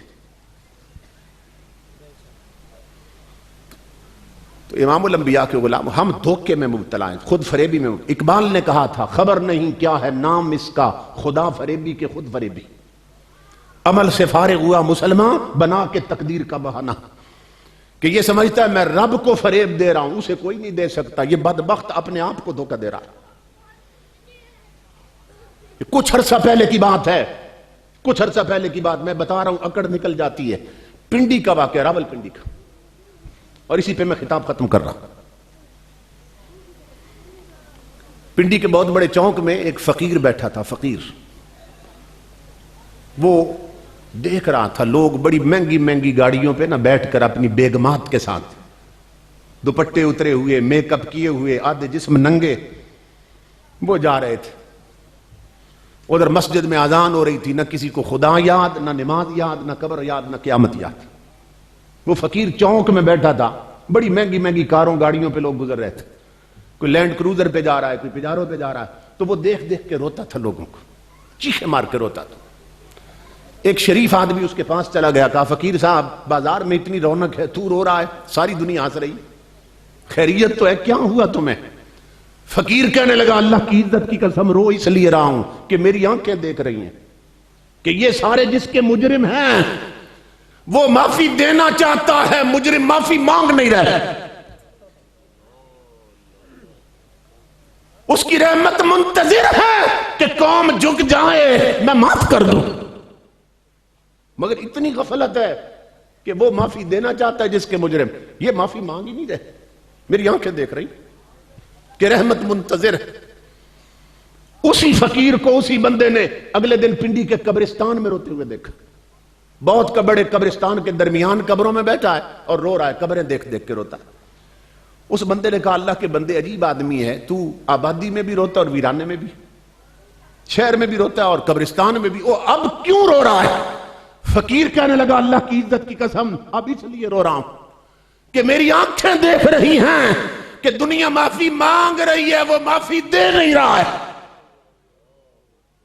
اب قبریں آگ سے بھری ہیں، اب جسموں کے ساتھ بچھو لپٹے ہیں اور سانپ ڈانگ مار رہے ہیں، اب دنیا چیخ رہی ہے مولا معاف کر دے، آواز آتی ہے معافی کا وقت گزر گیا۔ معافی کا وہ وقت تھا جب پنڈی سے بندہ آیا تھا اور بڑا چیخا تھا، معافی کا وہ وقت جب اڈوں اور ہوٹلوں پہ تاش کھیلتے نمازیں چھوڑتے تھے، معافی کا وہ وقت جب شادیوں پر گھروں میں کنجریوں کے گانے چلاتے تھے، معافی کا وہ وقت جب اولاد کو انگریز کی تعلیم دے رہے تھے، قرآن نہیں پڑھا رہے تھے، معافی کا وہ وقت تھا جب دودھ میں پانی ملا رہے تھے، معافی کا وہ وقت جب ترازو میں تولتے ہوئے ڈنڈی مار رہے تھے، معافی کا وہ وقت جب غریبوں کی زمینوں پہ قبضے کر رہے تھے، معافی کا وہ وقت تھا۔ اب معافی کا وقت گزر گیا، اب سوائے پچھتاوے کے کچھ ہاتھ نہیں آ سکتا۔ تو قبروں میں اترنے سے پہلے اپنے آپ کو قبر کے لیے تیار کر لو۔ بڑے کٹھن مرحلے ہیں، مولا کائنات سیدنا علی المرتضیٰ فرماتے ہیں رضی اللہ تعالیٰ، آپ فرماتے ہیں دنیا سو رہی ہے، غفلت کی نیند سو رہی ہے، حضرت علی فرماتے ہیں رضی اللہ تعالیٰ، لیکن جب مریں گے پھر جاگ جائیں گے، مگر پھر جاگنے کا فائدہ ہی کوئی نہیں ہوگا، وہاں تو پھر پچھتاوے کے سوا تو کچھ ہاتھ نہیں آئے گا۔ اب معلوم نہیں ہمارا حشر کیا ہونے والا ہے۔ حضرت با یزید بستامی کا دور تھا رضی اللہ تعالیٰ عنہ، یہ حضور غوث اعظم سے بھی پہلے گزرے، آپ کا دور تھا، تو ایک بندہ آپ کے پاس روتا ہوا آیا اور کہنے لگا حضرت مجھے توبہ کروائیے، میں بہت بڑا گناہگار ہوں۔ آپ نے فرمایا کہ پہلے گناہ کی نوعیت معلوم ہو جائے، کہ بندے کا حق مارا ہے یا خدا کا حق. پھر اسی حساب سے توبہ بھی بتانی ہوتی ہے نا. تو اس نے کہا حضرت بہت بڑا گناہگار ہوں. فرمایا کیا کرتے رہے ہو؟ کہنے لگا میری زندگی گزری کہ میں مسلمان میتوں کے کفن اتار کر بازار میں بیچتا رہا ہوں. جہاں پتہ چلتا کہ کوئی مسلمان مر گیا ہے میں جنازے میں بھی شریک ہوتا اور دفن میں بھی شریک ہوتا. قبر پہ نشانی لگا کے آ جاتا. دنیا جب سو جاتی رات کو میں جاتا اور سر کی طرف سے نا اوپر سے مٹی ہٹاتا اور سل اور پتھر ہٹا کے قبر میں اترتا اور پورا کفن اتار کر بازار میں بیچ دیتا. تو حضرت اب توبہ کرنے آیا ہوں, آپ مجھے توبہ کروائیے. آپ نے فرمایا اب بھی وقت پہ آ گیا کیونکہ تیرے جرم اب بھی تھوڑے ہیں, اس کا کرم پھر بھی زیادہ ہے. اب بھی مبارک ہو وقت پہ آ گیا. اسے طریقہ بتایا, توبہ کروائی اسے آپ نے. اب آپ نے فرمایا میرے دوست تو توبہ کر چکا, اب مجھے میرے سوالوں کا جواب دے, سوال کا جواب دے. اس نے کہا حضرت پوچھئے. فرمایا تو نے اپنی زندگی میں کتنی مسلمان میتوں کے کفن چوری کیے ہوں گے؟ وہ کہنے لگا جی حضرت اب جھوٹ نہیں بولوں گا چونکہ توبہ کر دی, اللہ کی عزت کی قسم میری پوری زندگی اسی دھندے میں گزری ہے, میں نے 1000 مسلمان میتوں کے کفن چوری کیے. 1000 کے. آپ نے فرمایا آپ میرے دوسرے سوال کا جواب دے کہ تو نے 1000 مسلمان میتوں کے کفن چوری کیے, تو عینی شاہد ہے نا, پھر اندر آنکھوں کا حال دیکھتا رہا, آنکھوں سے دیکھتا رہا. تو بتا کہ تو نے 1000 کے کفن چوری کیے, ان میں سے کتنوں کے منہ قبلے کی طرف تھے؟ کیونکہ آپ جانتے ہیں جب میت کو دفن کرتے ہیں تو اس کا چہرہ پھیر دیتے ہیں قبلے کی طرف. آپ نے فرمایا کہ تو اب بتا مجھے کہ ان میں سے کتنے لوگ تھے جن کے منہ قبلے کی طرف تھے. اب چور کی چیخ نکل گئی, اب داڑے مار کے رونے لگا, کہنے لگا حضرت اللہ کی عزت کی قسم جھوٹ نہیں بولوں گا, 1000 مسلمان میتوں کے کفن چوری کیے جن میں سے صرف 2 کے منہ قبلے کی طرف تھے, باقی سب کی گردنیں مروڑ کر چہرے پھیر دیے گئے تھے.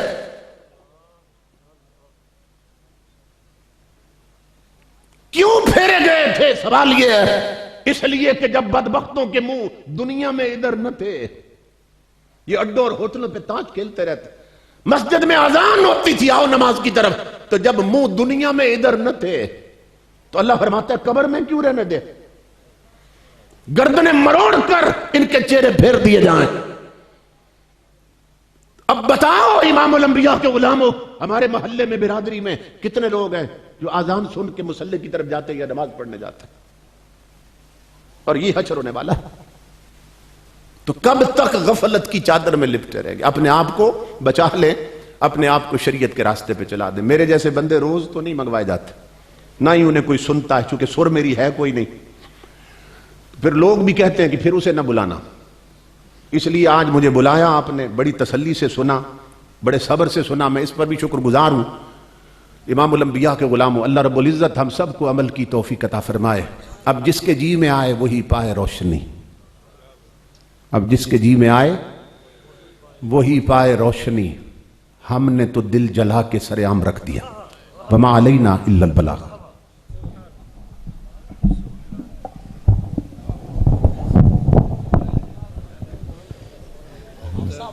تمام اب آپ تشریف رکھیں. آخری ثناخان رسول اندلیب چملستان مدینہ جناب محترم حافظ محمد طاہر قادری صاحب کراچی سے تشریف لا چکے ہیں. ابھی ان کی نعت رسول مقبول صلی اللہ علیہ وآلہ وسلم پیش کریں گے. تمام احباب سے گزارش ہے کہ وہ تشریف رکھیں اور آخری نعت رسول مقبول صلی اللہ علیہ وآلہ وسلم سن کے درود و سلام کا نذرانہ پیش کر کے پھر اپنے اپنے گھروں کو جائیں گے. نعرہ تکبیر, ذوق سے بولیے گا. نعرہ رسالت, نعرہ تحقیق, نعرہ حیدری, نعرہ غوثیہ.